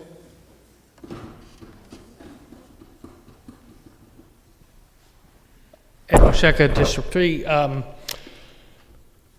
It feels to me like, and maybe Jack just sort of said this, but the whole purpose of this exercise is to make a point. And it just seems to me that this is not the point that we should be making. I think that we spend a lot of time in the committee process at board levels discussing $5,000, $10,000, and $20,000 expenditures before they get here and they are potentially approved. If this $75,000 is the right level to be cut it next year. Make it part of the process next year. But for this year, for me, for one, where I got a call this afternoon, somebody telling me this was going to come up as a topic today, I don't know, it just doesn't feel to me like we should be doing this now. Thank you. Thank you, Ed. Other comments? Sure. Mr. Deneen, Chairman of the Board of Ed. Duke Deneen, Chairman of the Board of Ed. I will agree that Jack gave me a phone call, I think, the day of the meeting to discuss that this was going to be discussed. But I think as we went through the budget process, as we always do with our good partners on the RTM subcommittees and the Board of Finance, that part of our goal in looking at and bringing a more efficient budget to the town was eliminating the budget control and knowing that in previous years we had worked with the Board of Finance and the RTM to look for appropriations where needed. To Clara's question, we cannot end the year in a deficit. We can run a projected deficit, much like we did through COVID, where Rich set up a very specific COVID RC number to track those. So at the end of the day, we went through our budget process with a clear understanding that there was a certain amount of dollars in the contingency fund, especially with our elimination of budget control and the need to break sections and possibly higher at the beginning of the year. So at this point, listening to the conversation and based on the amount of people in this room spending about $1 million talking about this, I think it's time that we move forward, and my recommendation would be to just leave it alone. We know what the money is in there for, and I think it does cut across not just the Board of Ed, but the overall town. So at this point, it's starting to sound like a really dumb conversation with this smart group of people. Thank you. We won't impugn the motives of the body. Yes, Lois. Good evening. Okay, I'm shorter. One, since I'm chair of the Technology Committee of the RTM, I would like to make a point that in prior years, before the pandemic, we didn't have the ability to call for an immediate meeting. We would have to get people in and things like that. But with the passing of the legislation that's happened, or the edicts, or whatever they are, that we do have the authority to call a virtual meeting, and within several days we can have a meeting. Yes, we still have the 14-day waiting period, but it's not that we have to wait for the next RTM meeting, which is months away. So I wanted to clarify that point. My second point is more... $75,000? Yeah, well, it's more long-term. Talk about that. So I guess what I would like to say is that the budget, we've had lots of money in the budget, and this year, for the first time in my recollection, but other people may know it, we've made long-term headcount commitments that were outside of the budget process, that the RTM had no say in it. I'm not disagreeing with the decision on whether or not those people should have been funded, but I truly believe that those positions should have come to the RTM for a decision, and that's part of my reason why I think that limiting the budget, contingency funds and things like that is appropriate, and that's why I'm supporting the resolution. Thank you. Thank you. Yes, Jenny Schultz. Thank you. Jenny Schwartz, I sit... Sorry, Jenny. Sorry? Sorry. Jenny Schwartz, I sit on the Finance and Budget Committee. The main point, first of all, yes, that we reserve the right to make decisions up until the final moment where the budget gets passed. So this is an appropriate place to bring anything we need to up to have this kind of discussion. As far as the amounts in the Board of Finance contingency, by the calculations that we come up with, and hopefully the Board of Finance will look at them, looks like over the past 7 years there's been about $1.68 million returned to the general fund. This is tax dollars that ends up coming back. This year we're projected to return 89% of that fund. Last year we returned 85% of that fund. In the pandemic year, we kind of used most of it. We only returned 10%. But, historically, a lot of this money does come back. And with the $4 million that's been coming, that we have that's getting returned to the town this year, and we have a process to be able to meet immediately, and we have a way to fund this. FMB, our purview is to look for the devil's in the details. And when we've been scrubbing these accounts for, the last several years, and this is just one other area that we saw that wasn't getting the attention, and we gave it the attention, and it's for all of you to decide. I'm in support of reducing this. Thank you. Okay. Other comments from the body?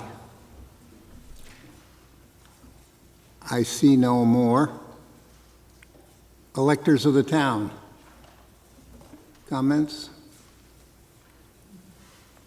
I see none. In that case, it looks like we're ready to vote on the amendment. Ready to vote? Do you want me to restate? Yes, go ahead, yeah. The amendment is to move to reduce the account called Board of Finance contingency line item by $75,000 from $250,000 to $175,000. Okay, ready to vote? All those in favor, please rise.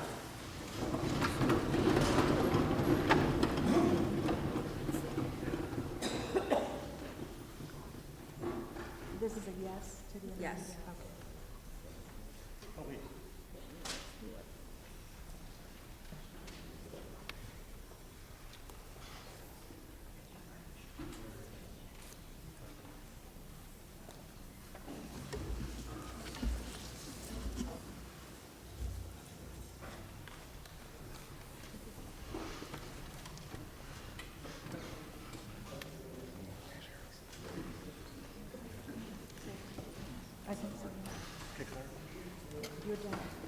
Okay, you ready? Opposed, please?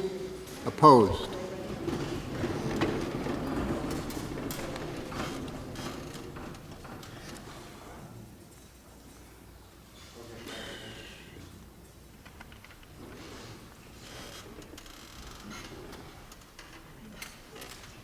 Okay, I'm a no.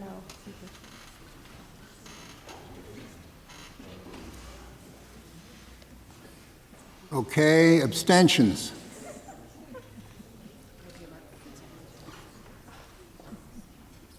All right, we'll proceed with the counting of the vote.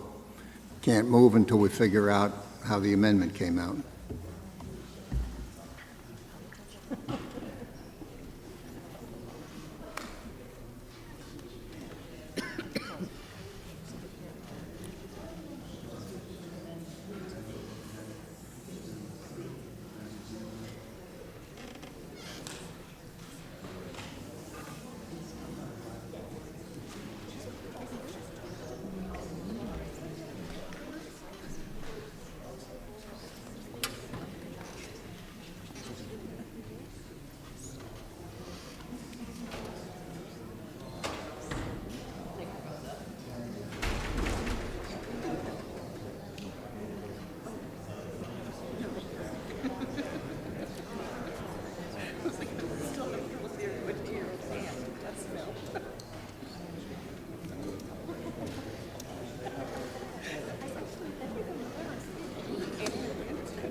So, hey, Jack, so we still got the debt and the library to go, right? Yes. I could almost do that. I don't know if I have to Yeah, wait till no, the amendment. We don't need to wait for the amendment. No. I tell you, I think we can move along. As soon as I have the amendment results, we can do that, but we have two reports still to do, one on the library and one on the town debt. So I'll recognize F&B to report on that. Jack Davis.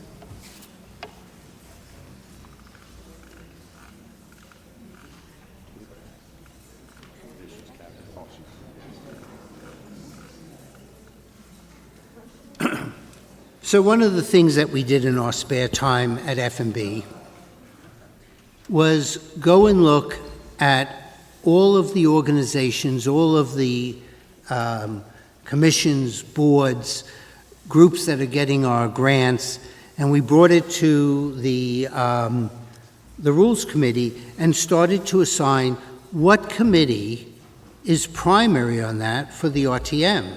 It helps us when the Rules Committee has to do assignments.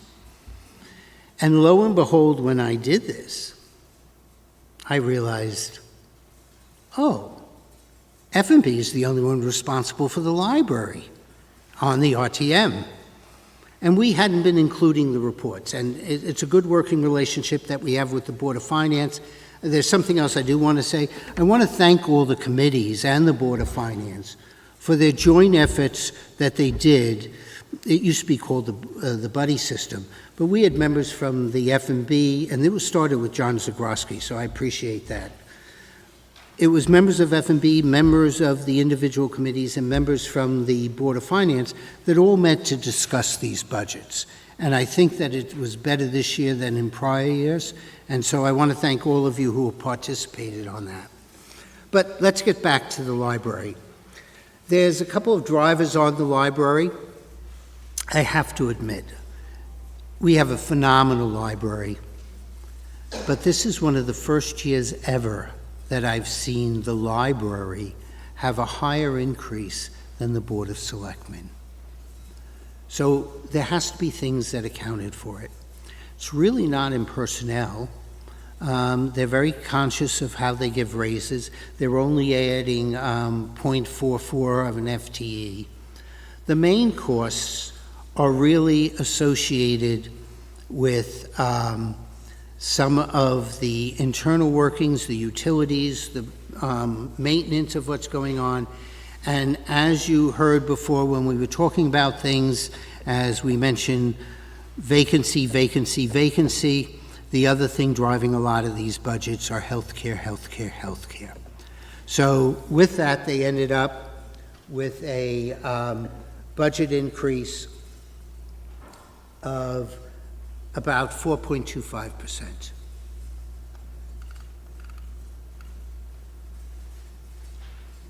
The next item, and I actually may defer to the two people sitting over in the corner to help in some of the explanations, because while I know stuff, and the committee is very fortunate to have Louisa Brockman, Jenny Schwartz, and Bert von Stupenagel, all of which who are extremely conscious of what goes on in the bond market and are experts, and I'm still learning from them. I could read the book Bonding for Dummies. So here's where we're at. Over the next 5 years, our bonds are going to go up. As you see, this is the estimates of what we're going to be paying on principal and interest. And the important thing to note is that far bottom corner, because it says we have authorized but unissued $84 million. But don't fear about that. When you look at the list, all right, there's really about 4 or 5 different items that we've done that are accounting for most of it. We have about $7.5 million on Ox Ridge that we haven't had to issue. They're coming in under. We have amounts that we haven't issued on the 3 HHR projects. We just issued about $7.5 million. Again, that's first starting, but I think they did a really good job in their estimates and their contingency, so I'm not worried about that, and we'll get to that over time. We have 11.5 of authorized but unissued debt associated with the purchase of Great Island. I refer to it as the acquisition because there's still some costs that are going to be coming on.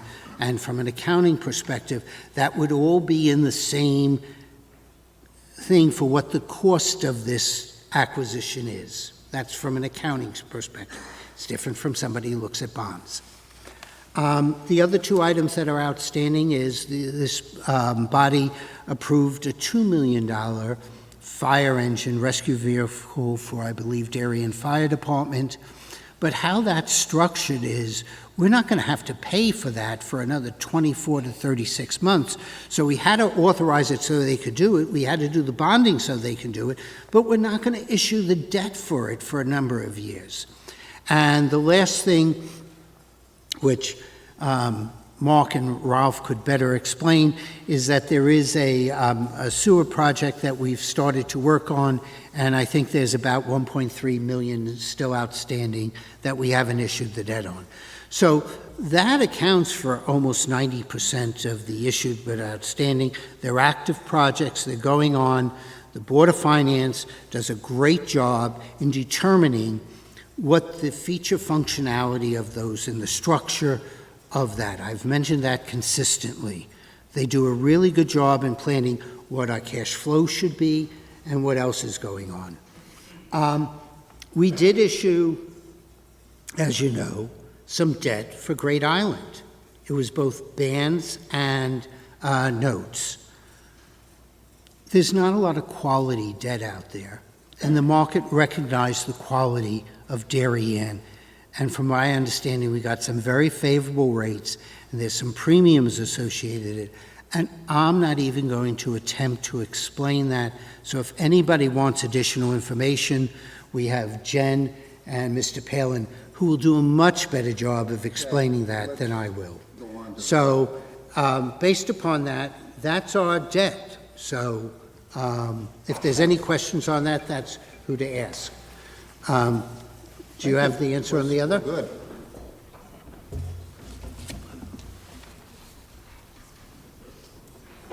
Unless you guys feel like there's something you want to add to the debt thing, great.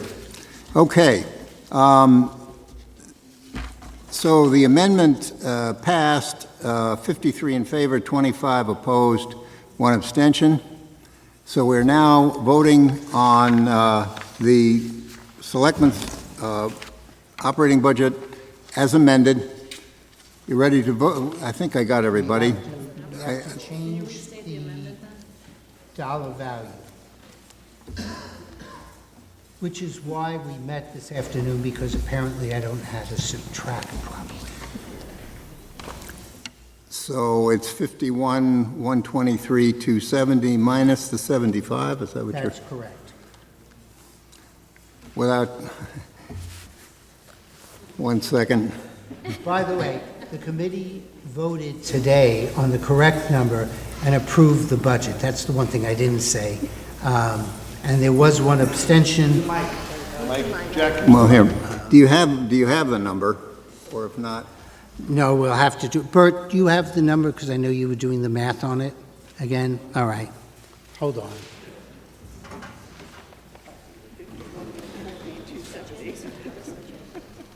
One second. Okay, thank you. So the amended amount is $51,048,270 as amended, and that's what we're voting on. Okay. All right, ready to vote? All in favor? This is the motion as amended. Please rise.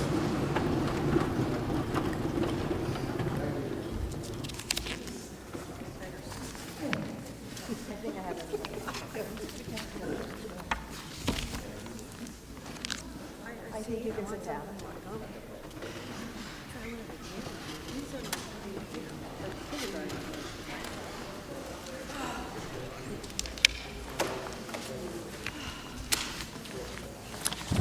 Opposed? I see none. Abstentions? Don't see any of those either. Next item on the agenda is the education operating budget. Reporting on that, Chair of the Education Committee, Ed Washeka.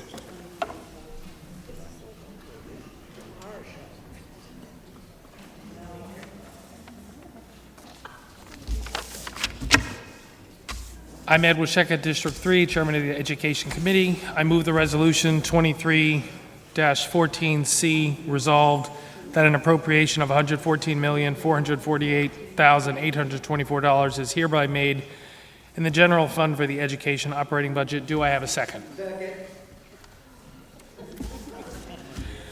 The RTM Education Committee met on Monday, May 1st, with 13 of 15 members present. The committee also had met and discussed the budget several other times. At prior meetings, Duke Deneen, Chairman of the Board of Education, Dr. Alan Adley, Superintendent of Schools, and other members of the school administration and Board of Ed had joined our meetings to answer questions. As in prior years, members of the committee joined the budget presentations in person or online by department heads and administration staff to the Board of Education on Super Saturday in January. The Board of Ed operating budget, as approved by the Board of Finance, $114.5 million, an increase of 3.5% over the previous year. The Board of Finance approval is about $100,000 less than the BOE request due to a slight improvement in excess cost reimbursement funding. Board of Ed expenses are up 3.9% year on year, but the budget increase, which is net of revenue and adjustments, is an increase of 3.5%. The Board of Ed budget was about $1.5 million less than the administration's initial request, which was almost a 5% requested increase. The average increase in our DIRG was 4%. As in prior budgets, the large majority of costs are for personnel expenses. We have modest growth projected in enrollment next year with 47 new students, but we see headcount increasing by 7 FTEs, net of position eliminations. We are adding 11 positions in special education, converting 2 grant-funded positions into direct funding, which we flagged last year, adding 3.5 positions tied to enrollment and 2.8 for other reasons. The superintendent and the board eliminated 13 positions, either from the superintendent requested budget or due to changes to current operations, bringing us to the net FTE increase of 7.1 people. We expect the board will assess the impact of these eliminations next year. The security staff added in the current budget year are not part of this FTE increase. As with last year, the primary drivers in the budget are contractual wage increases, 2.6%, and health insurance costs, 1%. Noteworthy budgetary changes or achievements this year include a new teacher's contract, which delivers well-deserved compensation to our educators with reasonable costs to the town, an effort to improve retention of substitute teachers, curriculum enhancements at modest cost, improved mental health programming, and infrastructure support. We won't go into the detail on the Board of Education's $1.5 million in reductions from the superintendent's proposal. The PowerPoint, which is online, the PowerPoint to the Board of Finance lists 22 line items ranging from savings of $1,000 to $285,000 for those that are interested. The 3 largest items were eliminating budget control, as previously mentioned, eliminating equipment pre-purchases, and reducing dedicated building substitutes. We will also say that we felt the process this year was a significant improvement from the prior year. In particular, last year we flagged the ad cut process as almost painful to watch. The process this year was efficient, thoughtful, and collaborative. We applaud the administration and board for getting a good result for the town. The Education Committee voted unanimously to approve the operating budget for the Board of Ed and suggest that the RTM do the same. Thank you.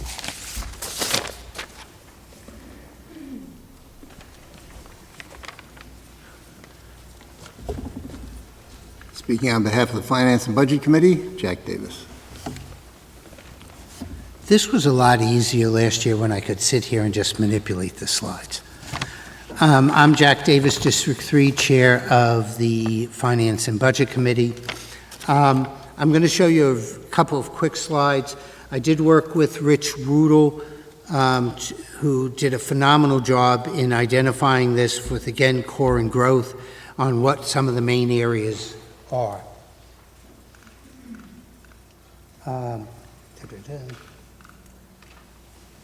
I'm just going to go to the drivers because in reality this is part of, Ed mentioned many of them. But the new teacher contract increased their core business by about $2 million. The thing that's in the budget where we're talking about growth, which is a little bit unusual, is that the SSOs were not in the current year's budget, so we're treating them this year as growth because they weren't in last year's budget, as opposed to being core. And Rich agreed with that, as did Duke. Same thing for the Director of Mental Health, and so that's growth. New personnel represents $15 million. There was a cut of personnel also to partially offset that. We did reduce budget control, which is part of that. Health insurance went up. ECR is up, and I'm hopeful that I can get this right, but the formula changed. It was at 70%, and that's what we budgeted, and I believe, I don't have my notes right in front of me, but it went to either 72 or 73%, which had accounted for a large part of why ECR came in ahead. Now, I'm going to mention something else that they did this year, which was that F&B actually encouraged, and we were very happy that they did it. I and F&B have a concern when monies go back to the general fund because it has limited uses. In this year, the Board of Education voted on their budget, including some equipment. And once they voted on that, they then made another motion to pre-buy certain equipment that they had just voted on for next year's budget and use existing funds in their current year's budget to pay for that, and also reduce what they're requesting from the current year's budget for fiscal year '24. I think that's an immediate return to our taxpayers. I'm very happy they did it. I believe it's in the neighborhood of about $249,000. Anyway, we have to compliment the work that was done by the Board of Education. It was one of the most amazing budget working teamwork between the RTM subcommittees and the Board of Finance. They're reviewing the process. Hopefully they'll get that right, but they did a phenomenal job, and we have a very low increase from them. The F&B committee met and unanimously approved this budget and recommends the same to the full RTM.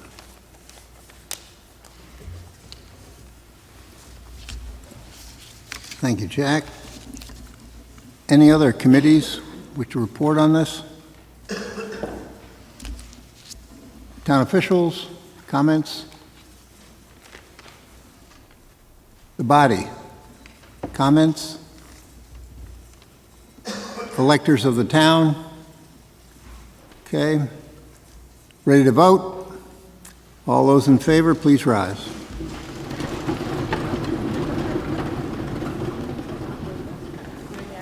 Okay, good, thank you.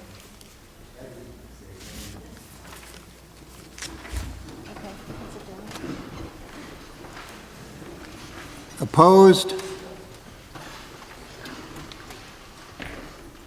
Abstentions? Okay, I see none. So now we have to vote the total. Yeah. And I guess No. it's hard to approve it without having the count on the education yet. Well, I'm assuming that based upon who was there, it passed. It looked pretty, I'm gonna guess that the education piece passed. Yeah. Okay, you want me to move So to the now, next one? yeah, so go ahead, and we'll go ahead and move to the total. We just double-checked the numbers because, as, 165, 497.04. yep, all three of us have the same number, which is better than I was in our earlier meeting. I'm Jack Davis, District 3, Chair of the Finance and Budget Committee. I move Resolution 2314D, resolved that the above appropriation totaling $165,000, and of course I just moved it, $497,094 as amended, are for the purpose of meeting the expenses of the town of Darien for the fiscal year commencing July 1st, 2023, and ending June 30th, 2024, as shown by the budget this day approved. Again, one of the things to note is this is solely for what we're going to be using for the general fund for the expenses. So this is going to be separate. When we hit the capital, we'll have a separate thing there. Anyhow, the F&B committee met, and with one negative vote, everyone else voted in favor of it. The negative vote is that they weren't in favor of the $75,000 cut. But we recommend the full adjusted amount be approved by the RTM.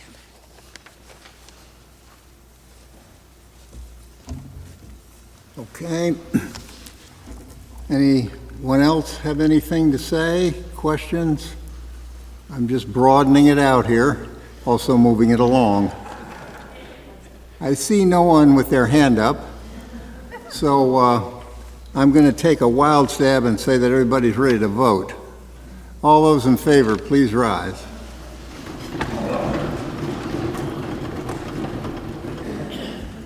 Now, hey, Jack, do we have agreement that this does not affect the mill rate? No, According to Jen, we have to reduce the mill rate by 1 basis point, but it's on the operations side of the calculation, moving it down to 1. All right, so what's the new rate? The new rate would be 1741. 17.41, huh? Yep. That much? Yeah. All right. It's funny. All right. Okay. No, it's 1741 for just the operations, then with the 20, it moves it to 17.61.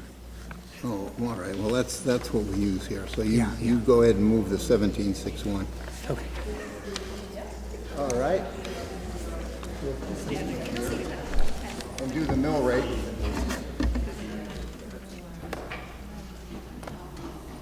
So I'm now going to do the mill rate, and I will say one of my life goals is to be able to read Section E as well as John Zagroski did during his time.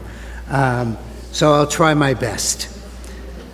I move 2314E, resolve that the tax of 1762, we're going to make an adjustment to that, but this is what's here, mills is hereby levied upon the last complete grand list of the town with a total net assessment of $8,929,239,096 on the property as of October 1st, 2022, payable in 2 equal semi-annual installments. The first installment to become due and payable on July 1st, 2023, and the second installment to become due and payable on January 1st, 2024, provided, however, that any taxpayer pay both of said installments on July 2023. 2, the personal property tax on the motor vehicles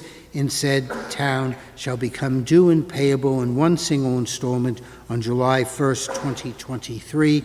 Any property tax in any amount not in excess of $100 shall become due and payable in one single installment on July 1st, 2023.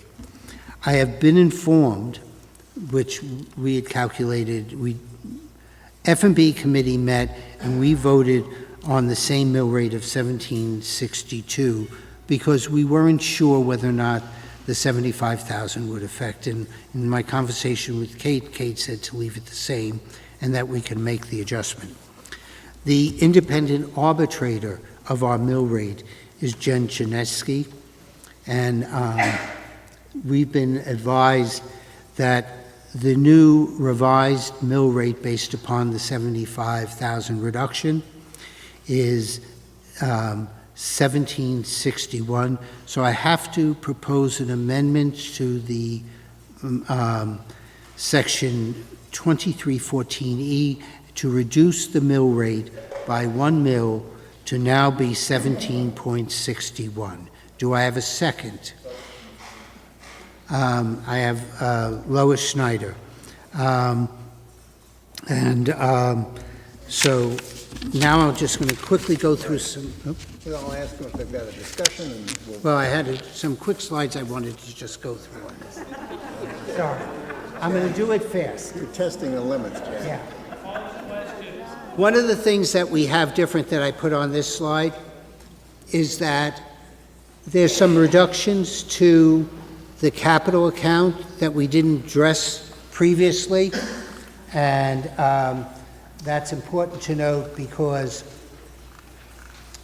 the end result for the capital account is that through taxes, because we paid the 2.6 million and a couple of other revenue associated with the reserve fund, that the amount that we need to raise from taxes for capital goes from $4.6 million to, and I'm going to read it, $1,768,493, which accounts for 20 mills, so that between the operating budget which was, which I went to before.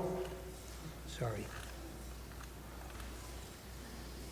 The adopted operating budget is now 17.41. The 20 basis points for the capital brings the new rate to 17.61. And so that's how we're going to be presenting the budget in the future. It took a lot of time to change the slides, but it took a heck of a lot more time for Jen and Kate to get all this right. So we appreciate that. All right. So, any further comments? Ready to vote on 17.61 mill rate. All those in favor, please rise. Oh, I'm sorry. We're voting the amendment. The amendment first, then the... Okay, do you want to sit down again? We're amending to 17.61. Okay, so this is the amendment. Yes. Yes, this is the amendment. We're voting on the amendment. Sorry, folks. A little ahead of myself.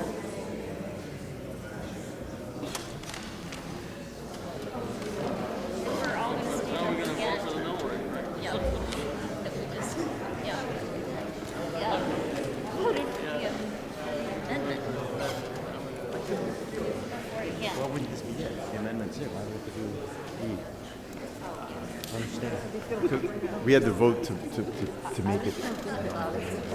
Ever at all anymore. I have to wait till the amendment gets counted before we can vote on the final mill rate here.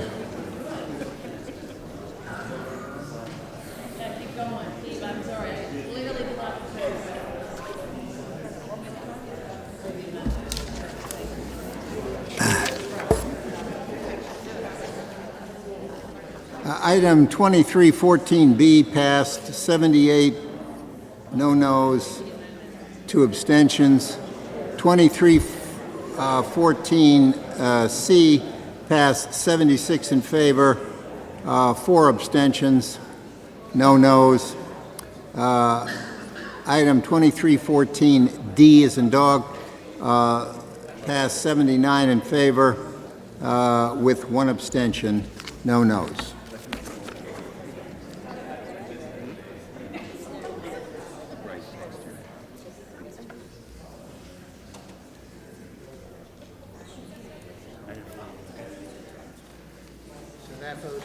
Voted. Can I move the next resolution?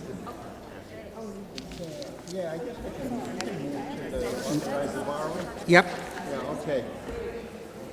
We're going to move to the next item, which is the borrowing, $5 million. Oh. So now we have to vote. Okay. We passed the amendment. So now we need a second for moving the amended mill rate to 17.61. I have a second from Mark Adeletta as we're moving it along. And now, so to move this along, everybody who's in favor of that, please rise. Sorry, Seth, I don't mean to take it. Go ahead, man. You and I are headed in the same direction. Yeah, no joke, I agree.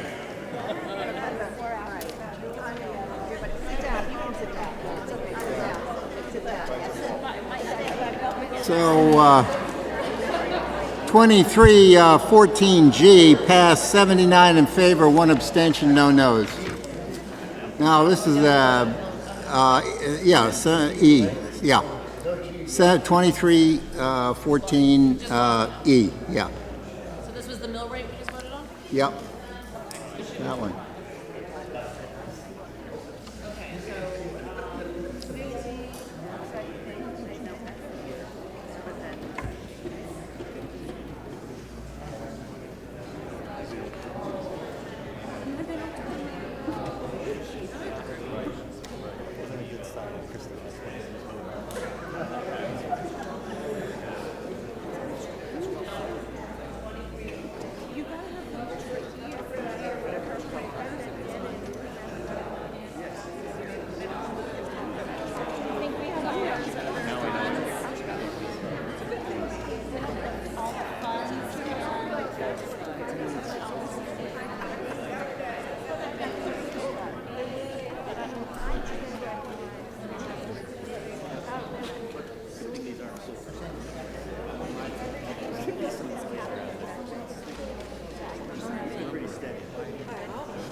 Seth, do we have to wait, or can I move on to F? What? Yeah. I'll let you introduce.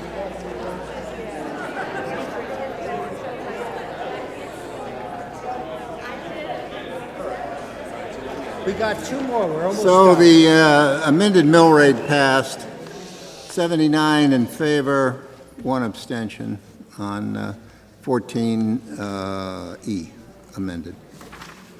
So now, next item is the authorized borrowing up to $5 million. Jack Davis. Hello, I'm Jack Davis, District 3, Chair of the Finance and Budget Committee. I move 2314F, resolved that the Town of Darien, acting through the Board of Selectmen and subject to the approval of the town at the annual budget meeting of the representative town meeting to be held March 8, 2023, be authorized to borrow on the note or notes of the town the sum of $5 million or so much thereof as may be necessary for the general expenses of the town pending the collection of either or both of said semi-annual installments of taxes on or prior to June 30th, 2024. F&B met on this and unanimously passed it. The only thing I can say is that this is a cash management that I don't believe the town has ever drawn on, but we still have it here. So we voted unanimously in favor of this and recommends it to the full RTM.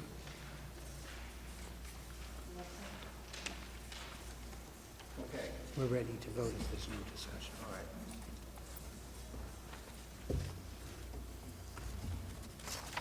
All right. Comments? Okay. Ready to vote on the $5 million? Did you say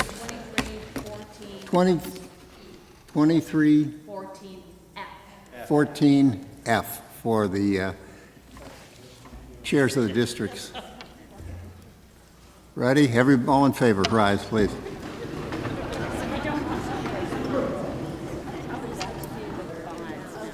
I think I have everybody.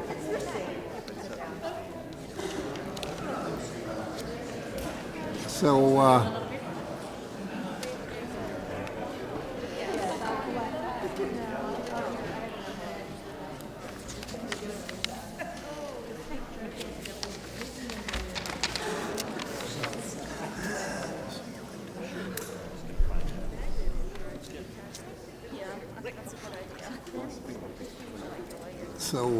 All right, so now I go to... so now, yeah. 23. Why don't I go with you, other appropriations? Oh, yeah, we have to do the other appropriations. And I got permission to combine them all. Yes, okay. So that's... So you can introduce it, and then we'll go ahead. Then we're going to actually have those committees report on it. Yep. But they can report on all of them, like Public Works can cover all of them. Oh, that's what I wanted. No, actually, Park and Rec has one. Yeah, they have one at the end there. Right. So I'll tell Mark he can cover all of them. No, up to he that already one. knows. We already went through that. All right. Okay. So that's G. Yeah. Okay. I'm Jack Davis, District 3 Chair of the Finance and Budget Committee. I move 2314G, other appropriations that we have to fund during the course of the year, setting the appropriations. There is one note that I can be somewhat corrected on. Great Island Management Fund was approved by this body in June 22nd of last year. Since there were no real expenses, and since it is not closed out at the end of the year, we have been told that we do not need to add an additional appropriation for the current year, fiscal year 24, and so that's why you do not see it here at this time. So that's our report on it. I hope I said that properly. But now we go to the committees that will report on the appropriations. So, Mark, you can report on all of the items that pertain to Public Works up through the parking lot capital fund, and then I'll recognize Adele to do Parks and Rec, but we can vote all of these as one. That's correct. Oh, did I hear a cheer on that? That's very good.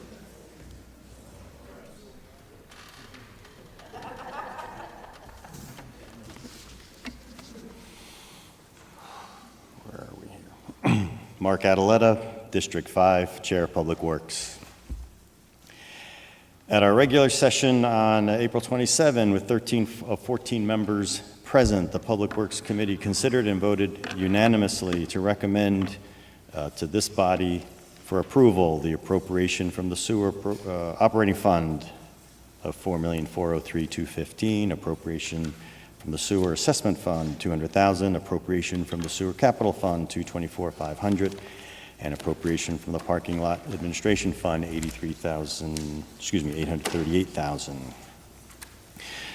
The Public Works Committee met on March 19 and reviewed some revisions to the budget as it stood at that point. At that point in time, it was noted that the town railroad parking usage is up, requiring a reinstatement of a parking ranger, which is supported by the increased parking revenues. The Public Works Committee final budget meeting was held on April 27. Let's see. With regard to the sewer fund, note that the sewer operations and sewer capital funds are used to account for activities related to the operations and maintenance and improvement of the town's sewer system. The appropriations in the sewer operations fund are used to maintain our 81 miles of sewer mains and 14 pump stations. The budget here reflects a 4% increase in fees paid to the city of Stamford, who processes our sewage, a 5.4% increase overall. The Sewer Capital Fund budget proposes to continue funding for the replacement of pumps at the sewer pump houses, as well as the collection system rehabilitation system. With regard to the parking funds, the parking operations and parking capital funds are used to account for activities related to operations, maintenance, and improvement of the parking facilities on our state property at Darien, Rowan Heights, and the railroad station over at Mechanic Street. The parking operation fund is supported by, as you know, the parking, the permits, and the daily fees collected, and other related revenues. The parking capital fund budget includes funding for paving and drainage improvements needed at the Tokenique and Norotan stations, commuter lots, as well as shelters at the railroad station. Again, the Public Works Committee asks that you vote yes and ratify 2314. What are we up to? G. Thank you.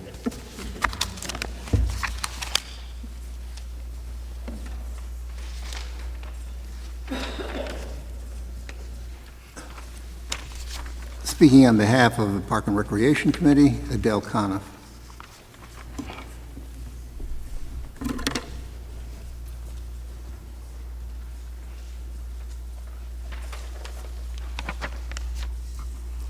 Adele Coniff, District 3, RTM Parks and Recreation Committee Chair. G, appropriation for the Recreation Program Fund of $1,400,000. The 2023-24 Recreation Program Fund includes projected program revenues of $1,400,000 and program expenditures of $1,120,000. The expected transfer back to the general fund is $280,000. The Recreation Program Fund was established in the 2022-23 budget with projected program revenues of $950,000.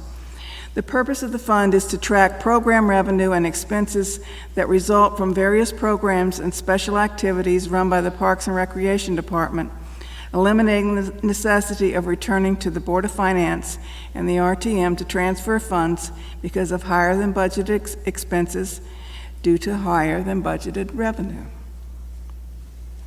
Prior to 2022-23, these items were budgeted in the general fund. Program registration revenue and instructor expenditures are recorded in this fund.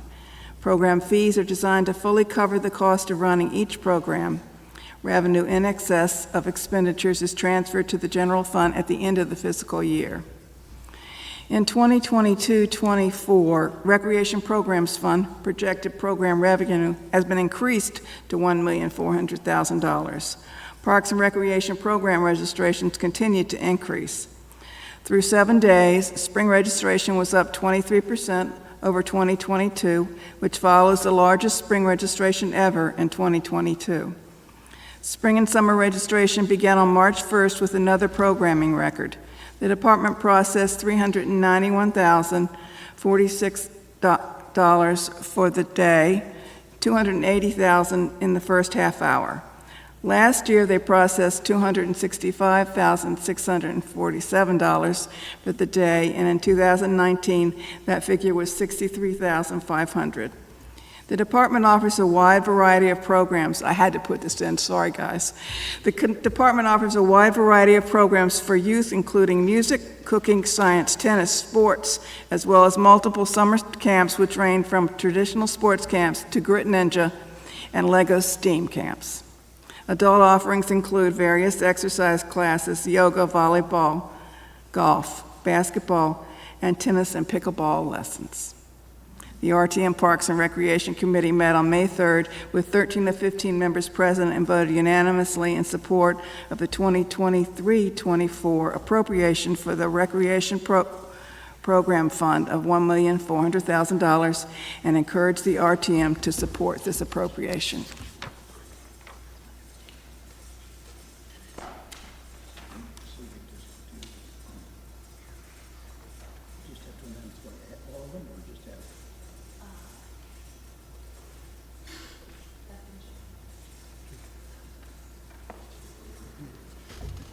Great.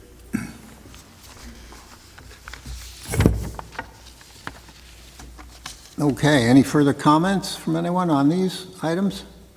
These are all of those items under other appropriations. All those in favor, please rise.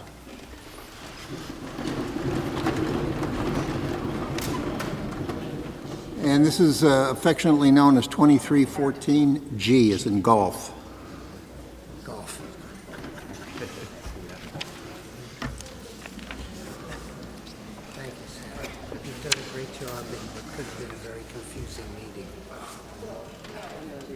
I knew it. I told town council this is yes. Thank you. But you have to have, I said that we have to have a little fun here, so when I said this is when the excitement comes along. I knew it.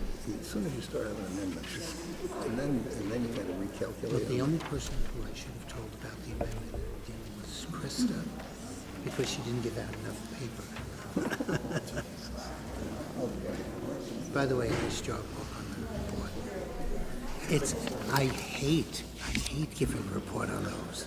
Okay, the next item on the agenda is 2315, appropriation $119,705, $119,705,000 for refunding of certain of the town's bonds and authorizing issuance of refunding bonds. Jack Davis, Chair of Finance and Budget. I don't want to go to applause, but this is the last resolution of the night. I'm Jack Davis, District 3 F&B Chair, just in case you've forgotten. I move 23-15, resolution appropriating $119,705,000 to refund certain of the town's outstanding bonds and authorizing the issuance of refunding bonds or amounts available in the unassigned fund balance to finance such appropriation. Do I have a second? Dan, for the second. F&B met on this. We unanimously approve this and recommend the same to the full RTM. I do want to thank everyone for a long night. I want to thank everyone for the committee reports that they gave, because this is the least I've had to ever speak on a budget. Thank you.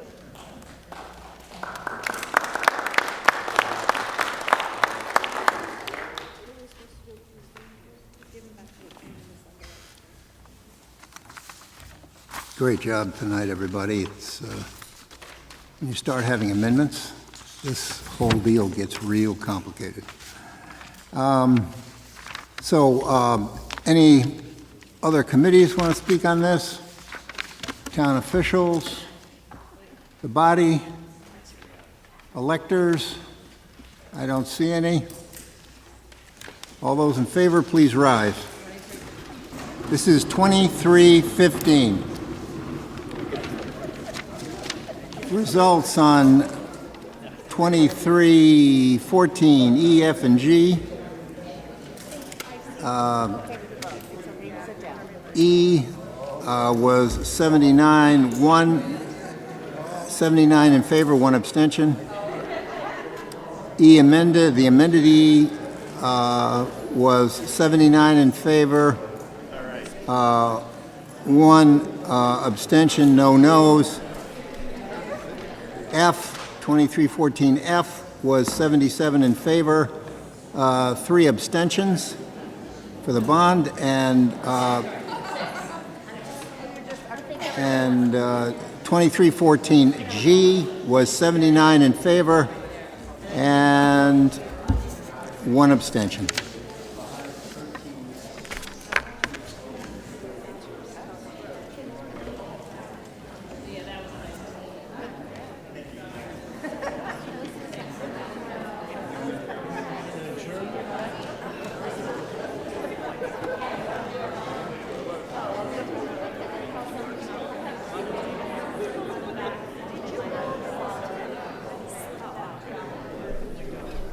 Thank you, Mark. Great job.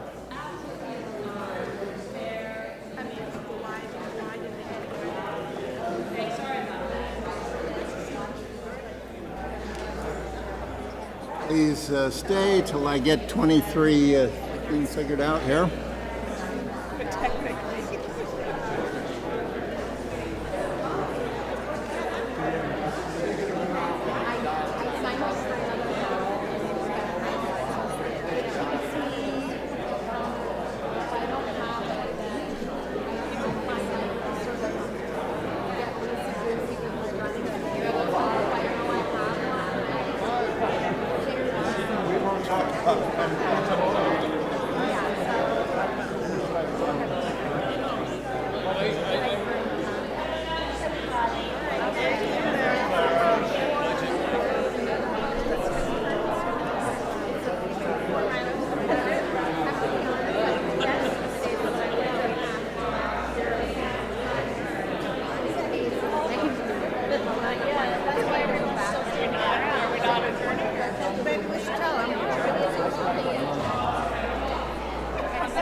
Yeah, we need to wait till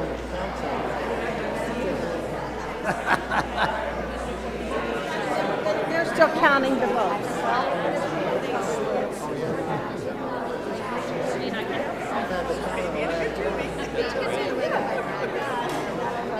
I appreciate it.